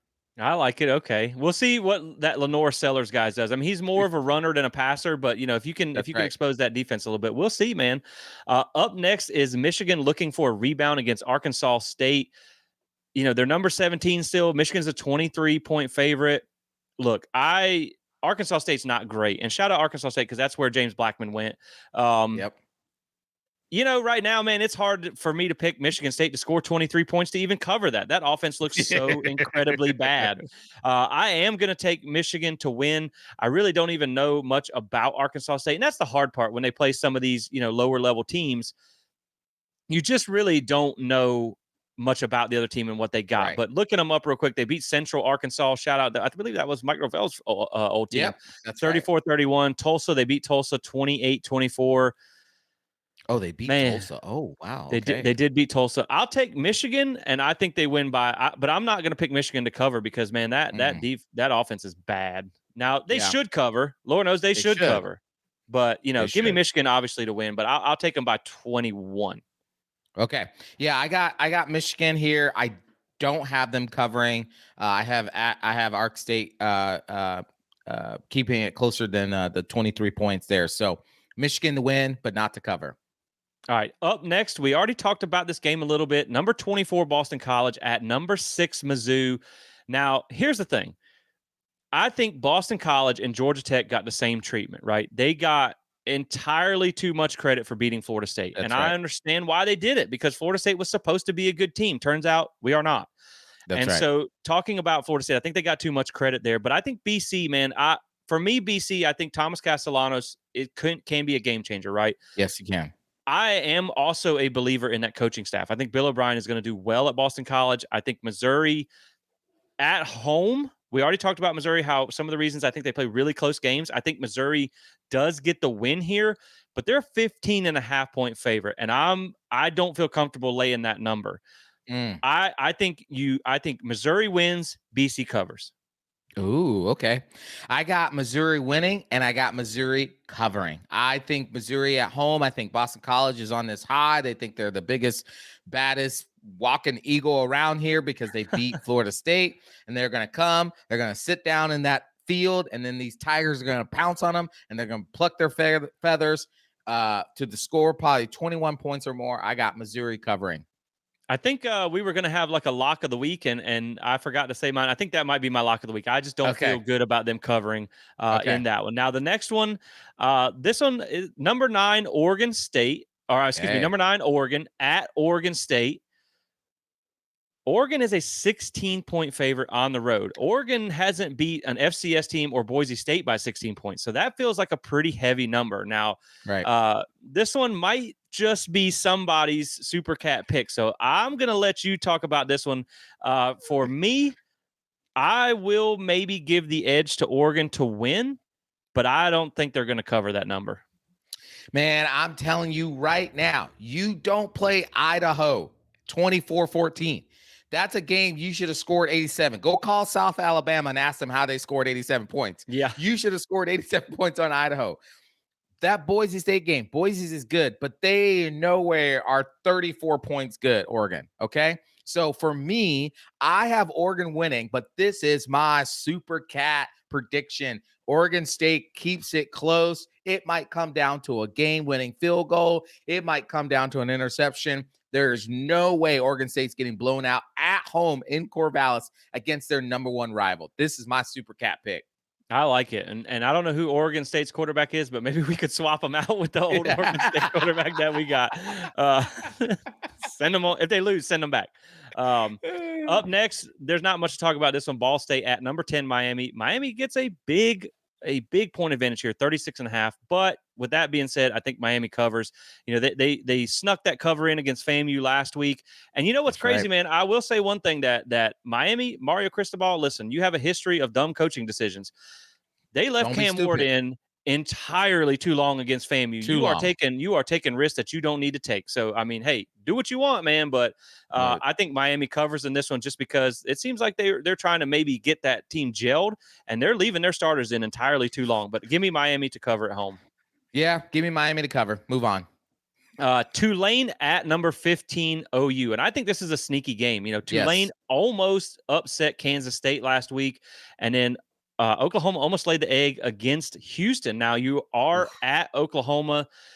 Oklahoma gets 13 points in this one. I think Oklahoma does get the win, but Tulane is a quality program, man. So I'm gonna take Oklahoma to have a bounce back win. I don't know that I'm going to pick them to cover, though. Give me Oklahoma to win, Tulane to cover. Yeah, man, Oklahoma was a 27.5-point favorite against Houston last week and won by 16-12. And so they're a 13-point favorite against Tulane. Tulane is one of those G5 teams that typically plays Power 5 teams, you know, pretty hard and pretty close. I got OU winning, but I'm going to pick OU to cover just because it's the 13. That's not a big number. I don't feel confident about it, though. Yeah, at home, and that's not a big number. But, yeah, again, Oklahoma's a little bit on fraud watch for me this year. Yep. Number 18, Notre Dame at Penn State. Notre Dame is a 9.5-point favorite. Notre Dame's got to score 9.5 points to first off. That's a big question there. You know, Purdue, I know they've always been that spoiler, man. They absolutely dog-walked Ohio State last year as like the number 3 team or something like that in the country. But that was under Jeff Brom, and I was a big believer in what Jeff Brom can do. He's a great offensive mind. Purdue's only played one game this year against an FCS team, so that's going to be a massive step up in competition. It is at Purdue. It is in Purdue. I'm going to take Notre Dame to get the bounce back win after getting embarrassed last week. I think they rallied the troops, but man, I'm not going to pick them to cover just because of that offense is struggling.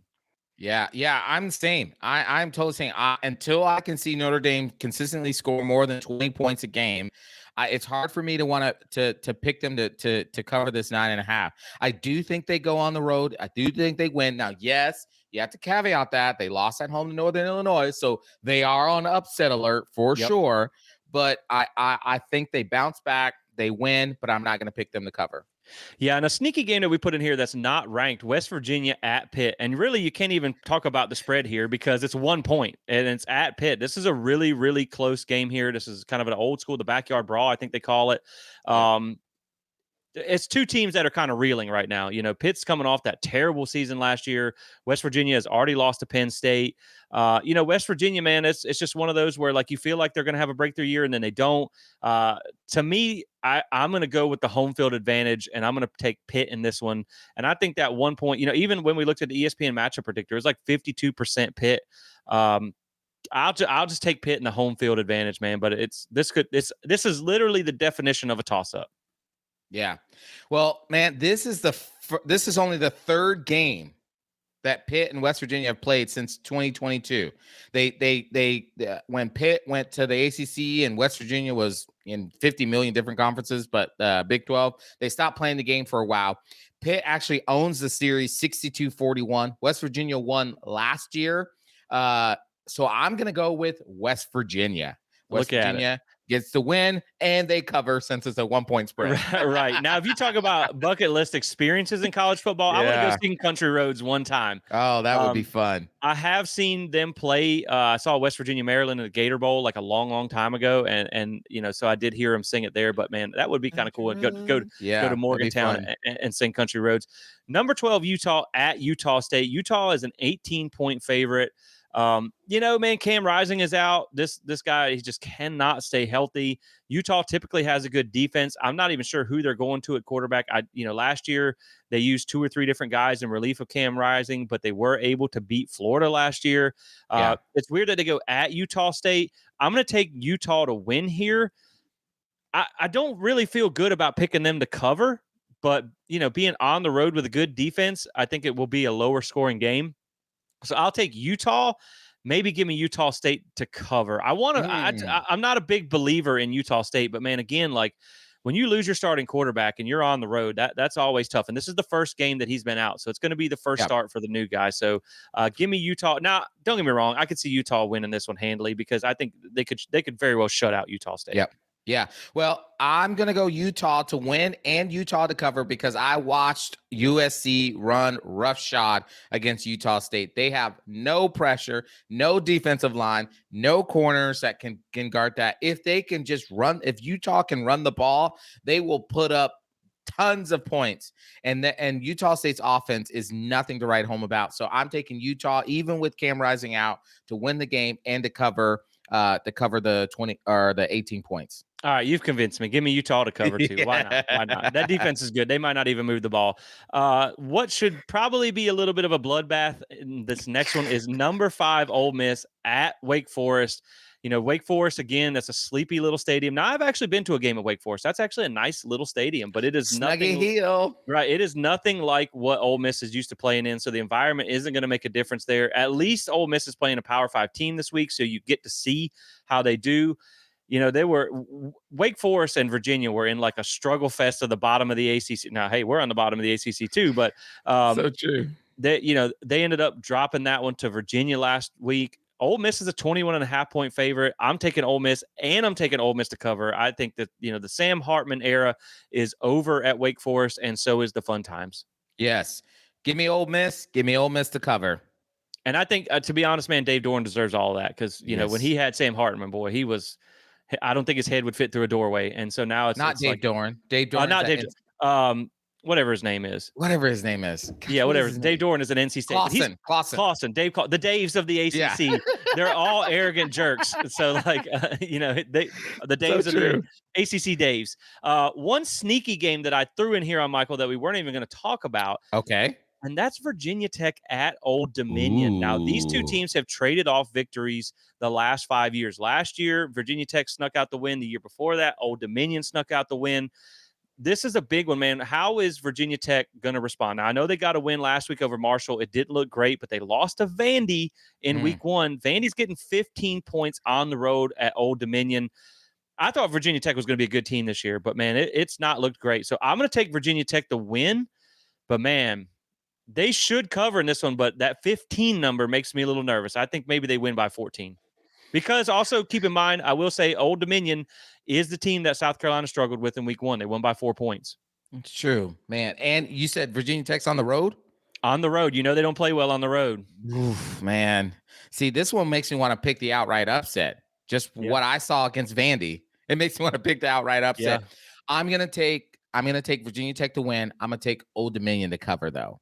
Yep. And then this one will take about 5 seconds to pick. UTSA at number 2, Texas, 35.5 point favorite. Give me Texas by all of that and then some. Give me Texas by all of that and a box of chocolate. Right. The next one, probably one of the best, most interesting games of the day, and that's number 1 Georgia at Kentucky. Now, Georgia is a 22-point favorite, which is a big number. But obviously, Kentucky is coming off a blowout loss to South Carolina. I think Kentucky was looking ahead to Georgia. I think they got caught slipping there. You were telling me before that Kentucky typically plays Georgia a little bit tough at home. Yep. So, man, give me Georgia to win this one. Now, keep in mind, like, Georgia is a really, really good team, and they step up in the moment. It's at night. But, last year, man, they had some close wins at Auburn, at South Carolina. So I'll take Georgia. And I'll take Kentucky to cover, but it ain't going to be by much. I think Georgia wins by 3 scores. Like, if that number was 20, I'd take Georgia to cover. But at 22, I think Georgia wins by about 3 scores. Yeah. I got UGA winning this game, and I want to – I know I told you that they typically You're flipping on me. I am. I know. I told you they typically play Georgia really close at home. They really do. There was one year in the last couple of years where they didn't, but – last year, Kentucky went to Georgia, lost 56-13, I think it was. This team is supposed to be better. They got the Georgia transfer, Brock Vandergrift, that came over to Kentucky. He looked really good against the Tate Rodemaker Fighting Eagles of Southern Miss. But then there was a lightning delay, and then he got lit up by South Carolina, which gives you a lot of pause. I'm worried about that offensive line for Kentucky, so I'm going to flip it on you, bro. I'm so sorry.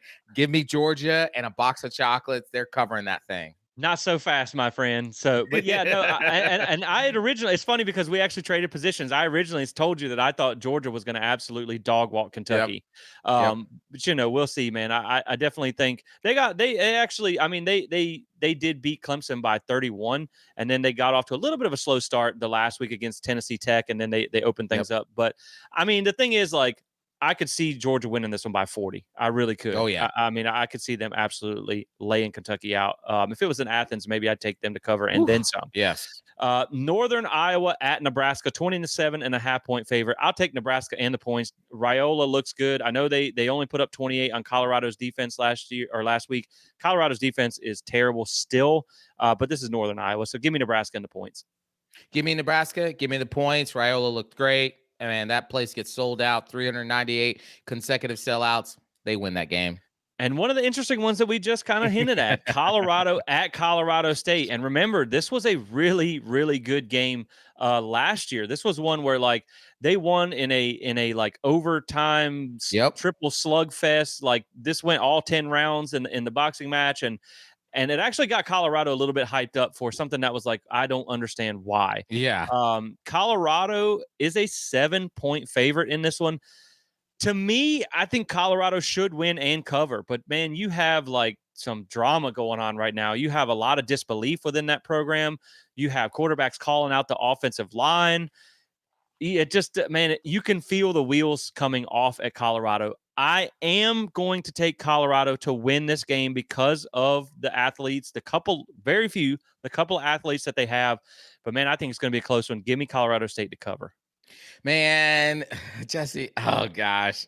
This one I've gone back and forth on so much because you have Colorado State players coming out saying we should have murdered them fools. That's a direct quote. Yeah. Okay. The direct quote saying that. The coach is coming out talking about how we don't wear our sunglasses when we shake hands with people. I mean, this has become a rivalry out of nowhere. Shiloh Sanders, one of Deion's son, he's out for the season with a broken arm. Obviously, Shedeur Sanders is upset with his offensive line because they can't block him. The receivers are not getting separation. You know how many times they ran the ball last week? 4 times. Yikes. They run the ball less than Florida State runs the ball. Right? That offensive Right? line is terrible, man. It's terrible. So with all that being said, I want to pick Colorado because my sports brain tells me they have the better athletes, but not so fast, my friend. I'm picking Colorado State to win and cover the 7 points, and Deion Sanders' demise continues. Yeah, it's rough time. The shine is wearing off of that program. Kent State at number 7, Tennessee. This is the biggest number of the week. Tennessee is laying 49 points, but that offense, I mean, they put up 51 on NC State's defense, which is typically a pretty good defense. So man, I don't know I don't know much about Kent State, but at Tennessee, after what they just did, maybe they have a little bit of high coming off of that. I don't know how long they choose to leave in their starters. That would be the only thing here. Obviously, I'm going to take Tennessee to win. I want to give them that number. Like I said, the only thing for me is how long do they leave in their starters. I will Yep. at least couch it with this. If they leave in their starters until the fourth quarter, doesn't matter where at, but until that clock hits 15 minutes in the fourth quarter, I think Tennessee covers. If they pull them out at halftime, then I think Kent State covers. They scored 69 points against Chattanooga. 69. Yeah. They put 51 points up against NC State at NC State against a typically, whether or not their offense is good, their defense is usually pretty annoying, right? This is my, that other show that's trying to copy us. They always have like their double lock this is my super double down lock of the day. Give me Tennessee and give me those 49 points. Yeah, I mean, when you see what they did against Chattanooga, now Chattanooga is an FCS school, but I will say with Chattanooga, they were gearing up for that NC State game. So I think you wanted to leave your freshman in there as long as you could to let him get reps. Now I think you've seen that he's really good. I don't know that you leave him in for the rest of the game. That would be the only thing for me that pulls me back on that one. And so now let's get into the game of the week, and that is Florida State versus Memphis.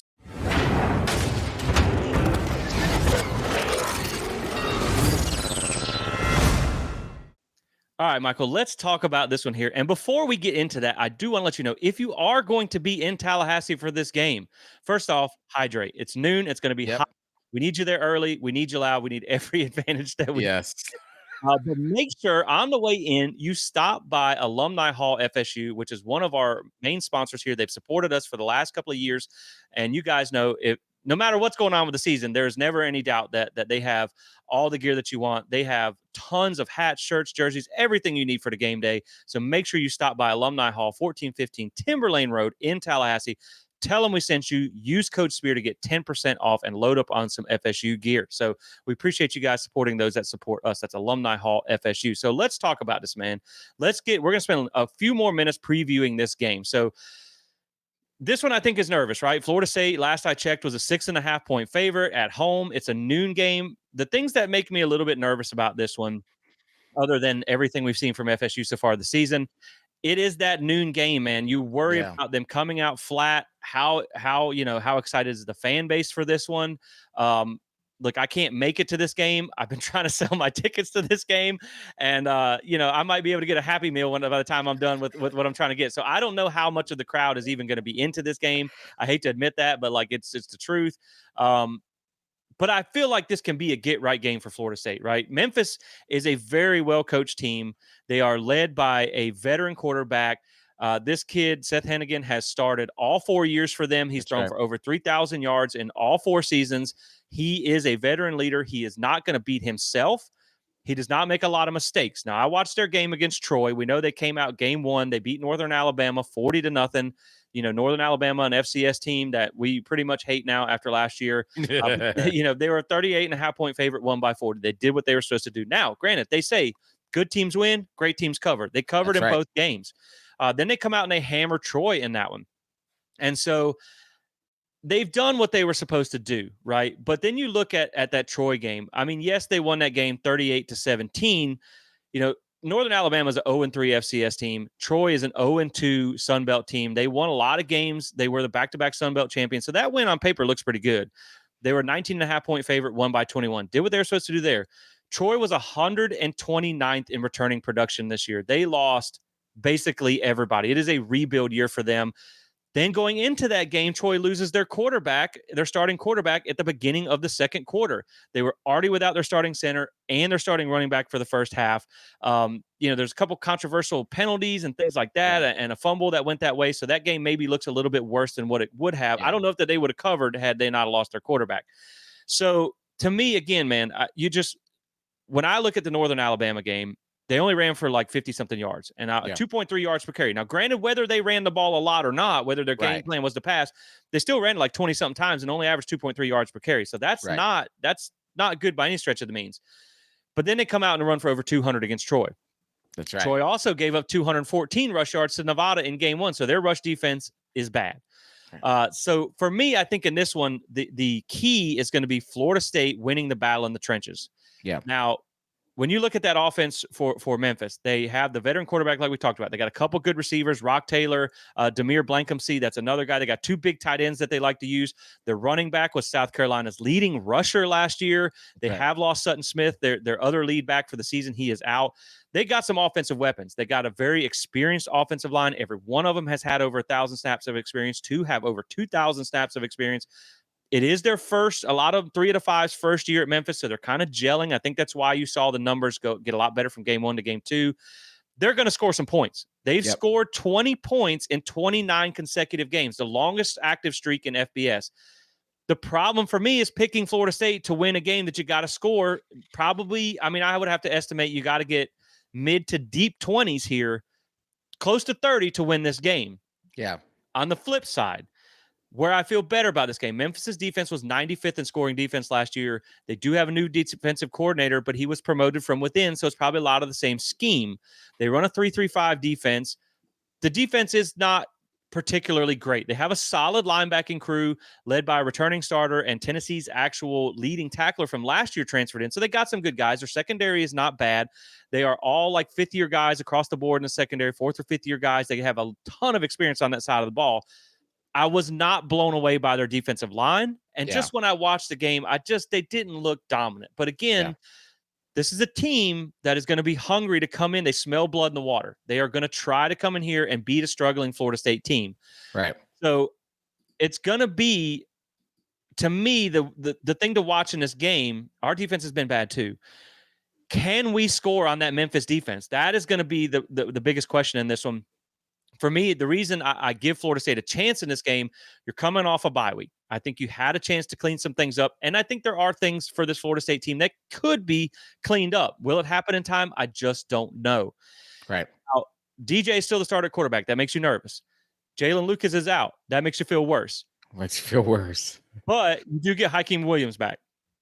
Former 5-star. We've seen him. He came into camp in great shape this year. I think he can be a game changer for you. You get him at home. The one thing that encourages me this week that really discouraged me last week is the practice reports. Last week we heard that the coaches were forcing energy. It's just kind of just a really bad week of practice. I had a bad feeling we were going to lose to BC, and we did. This week it's been different. The energy has kind of come back. We've seen the players kind of talk about rebounding. They've been working together off the field, outside of practice a little bit. It's a little late for that, but at least they're doing it. So, man, the bye week and those type of things are the reason I feel confident in this one. But Memphis is a team that if you make mistakes and you don't punch them in the mouth early and you let them kill your will, they can come out and beat you in this one. Yeah, they absolutely can. They are a team they're going to come out and swing. Their head coach Ryan Silverfield said that in his pregame presser that they are the hunter. They are going to come out and they're going to put everything they have. They probably, the reason why you probably saw a lot of vanilla-like offense is because they probably were saving it all for Florida State. And I bet you every last 7 pennies I got, Jesse, that you're going to see some of the same wrinkles that Georgia Tech did, that Boston College did, because that's the blueprint to beat Florida State. Get those linebackers' eyes moving in different directions. Have cutback lanes ready against that defensive line. Don't have to throw the ball much. They're probably going to dare Florida State to throw the ball because you'll probably, one of the things that I actually, going back to watch that Boston College film, is that Boston College many times presented Florida State with a 6-man front. They didn't even stack the line of scrimmage, and Florida State refused to run on it. So I imagine that Memphis is going to say, let's see if you try to run on us. Let's see if you try to run. because we're going to do that. And then if they do, then you'll probably see the switch where they start stacking the boxes. They're the blitzing and everything of that, because they also run that 3-3-5. So they're going to blitz. You're going to see some odd fronts and things of that nature. Very rarely do they have four hands in the dirt, but you're going to see some different things there. And so if Florida State does not come out and punch Memphis in the mouth and keep punching them in the mouth, then this could be a tight game going down to the fourth quarter. And you already know that Florida State has all the pressure. Memphis has no pressure on them. Florida State has all the pressure to get out to get off the snide and get a win under their belt. So Florida State needs to make sure that this game is over by halftime. That's what they need to do. Yeah, and I don't think that's going to happen. I think it's going to be a really close one to the end. And again, man, like you look at Florida State. Now, this hasn't mattered in the last 2 weeks, but Florida State is 13th in the talent rankings. Memphis is down below Georgia Tech and Boston College at 72nd. So this is, on paper, now they are a very veteran team, very experienced. This is the least talented team that you've played. You have size advantage. You have athlete advantage. You should win this game. You should. I just don't know that it's going to happen, man, because this is a Memphis team that can sneak up and beat some of these other teams. You know, they beat Iowa State in the bowl game last year, and Iowa State's not great, but neither is Florida State this year. That's right. I think, you know, for this one, they do take some deep shots. Now, they struggled against Troy. They were only 3 of 10 on passes over 10 yards. They were 1 of 4 on passes over 20 yards. So they have struggled to stretch the field vertically. They lived 60% of their passes are 9 yards or less. So they like to distribute the ball and let their playmakers make the plays in space. So tackling, which we have been atrocious at, is going to be of the utmost importance this week. The thing that I like is the matchup in this one, that this team, now I have a feeling they're going to try and run the ball to see if Florida State can stop it, because they ran for, you know, the first game, they threw very well. They ran poorly. The second game, they passed poorly and they ran very well.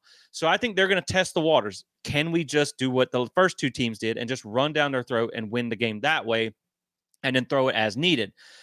If Florida State can keep them, please don't give up 200 yards for a third week in a row to a group of 5 team. If you can do that, if you can make them throw the ball, we still feel like the strength of this team is that secondary, even though they haven't been tested this year. Most of those guys are proven in that secondary. Right. So if you can get them to do that, I think that you have a chance. Now, you got to get pressure too. I think Florida State's going to send more pressure this week. You're going to pin their ears back because you don't have a real mobile threat guy. He will run on you, but he's nothing like you saw in the first 2 weeks. Right. You can't let him sit back there and pick you apart. You just can't do it. So I think Florida State has a better game plan. But again, I worry about a veteran passer with good receivers. They have a 1,000-yard receiver and a 900-yard receiver from last year and 2 big tight ends. That could be a nightmare matchup on our linebackers. But, man, again, I just think that Florida State, I think there's so much riding on this game for FSU, man. If you come out and win, you get some momentum going into that Cal game and then an SMU game that's right. Looks totally different now. They're benching quarterbacks and all that type of stuff. If you lose this game, I think you're in trouble. I think the biggest question in this game is whether we see Brock Glenn. DJ's a starter. I know that disappoints a lot of people. I think if DJU struggles in this game, I think you may see some packages for Brock Glenn. If you don't see Brock Glenn, DJ plays bad, and they lose this game, I think the fan base completely checks out on the season, man. It's going to be hard to recover from this one. So with that being said, man, I think this is another game that Florida State should win. I just don't know that they're going to. I mean, Memphis is ranked number 25 in the coaching poll. So, I mean, we'll have to see. A 6.5-point favorite, I feel like, is a little bit generous there. So we'll see, man. But I'll let you go with the pick first here. Yeah, I was just gonna say, Jesse, like, who isn't a nightmare against our linebackers? I think you and I could give our linebackers some problems. Yeah. So here's the thing. You know, Florida State is a 6.5-point favorite against Memphis. Everything says on paper, Florida State has the more talent. You know, they're high. I think they were 13th in the 247 composite talent ranking. You know, Memphis is probably somewhere way back there. 72nd. Yep. 7 seconds. So they have the better talent. They have, in my opinion, the better coaching. They have, in my opinion, the home field advantage. They have everything going for them. The Florida State and Memphis on the same field should be an absolute mismatch. But I'm telling you, Jesse, after what I've seen the last 2 weeks, the lethargicness, the loafing, the just bad communication, the offensive line struggling, our quarterback can't hit a barn side on a barnyard, whatever the saying is. Like, I can't do it. I can't bring myself to get my hopes up and to trust this Florida State team. So with that being said, Jesse, I've got Florida State going 0-3 and the Memphis Tigers winning 24-21. I want to say I'm disappointed in you, but man, it's hard to pick Florida State right now. It just is. I mean, Yeah. there's no way around it. Like it's the question is, I think the bye week did them some good. I think Yeah. it did the fans some good because honestly, we needed a week off from watching That's this right. team play. How much can get fixed? And then how much pride does this team have? Yeah.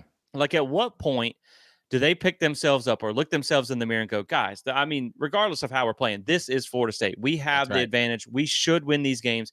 It's time to fight and win these games. And right now, I just don't know that there's enough care in this program for them to go beat a very well-coached team like Memphis. You know, if this was Wake Forest or something like that, maybe I would even go with Florida State in this one. But Yeah. Memphis is a really good team. Maybe even better than the teams you saw in the first 2 weeks. Yeah. But at the same time, I watched that Troy game. I'm not super impressed with what I saw against them. And man, I just think to myself, like, I should pick Florida State to lose this game. And then I go, I just can't do it. That's really the bottom line. I can't do it. give me Florida State to get off the mat and get in the win column for the first time in 2024. I'm taking the Noles in a nail biter, 27-24. I think that Ryan Fitzgerald will be our savior this week. I'm kind of nervous to pick Florida State to even score 27 points, but I don't know how good that Memphis defense is. So give me Florida State in a nail biter. I think the Noles get it done, move to 1-2 on the season, and they get ready for that tough test against Cal coming to Tallahassee next week. So, man, it's not. I hope I'm wrong. I hope I'm wrong. I hope you're wrong too. That's not the win that I want, but it's the win that we need. And That's so, right. you know, and when I say the win that I want, I'll take any win at this point. I don't care if it's 28-27, but I think Florida State should win this game by a good 10, 20 points. But I'm not confident enough to pick that. I have very low confidence in this. I probably wouldn't even put money on it. But man, I think Florida State just finds a way this week. I think they do. I think they find a way to get right. I think the line of scrimmage is the trick in this one. I think they finally get it together. So give me Florida State over Memphis, and we'll see, man. We'll see how it goes. So, guys, with that being said, we're going to wrap this show up. Make sure you check back in with us on Saturday after the game. After things wrap up, we'll have a few minutes to kind of get some notes and stats together, and then we'll be doing a live post-game show right here on the Plant to Spear YouTube channel. Make sure you go check that out. If you want a more in-depth preview of Memphis, we just recorded one of those as well. Check that out on the channel. As soon as we jump off of here, I'm going to be, or by the time we get this up, I will have a written preview for you guys as well to check out at planttospear.com, our website. The video can also be viewed over there. So thank you guys for tuning in. This has been Plant the Spear Game Day. Make sure you check back with us week to week as we have some fun on Saturday talking about the Noles and everyone around the college football landscape. So with that being said, guys, we'll catch you on the next one. And as always, go Noles. Go Noles.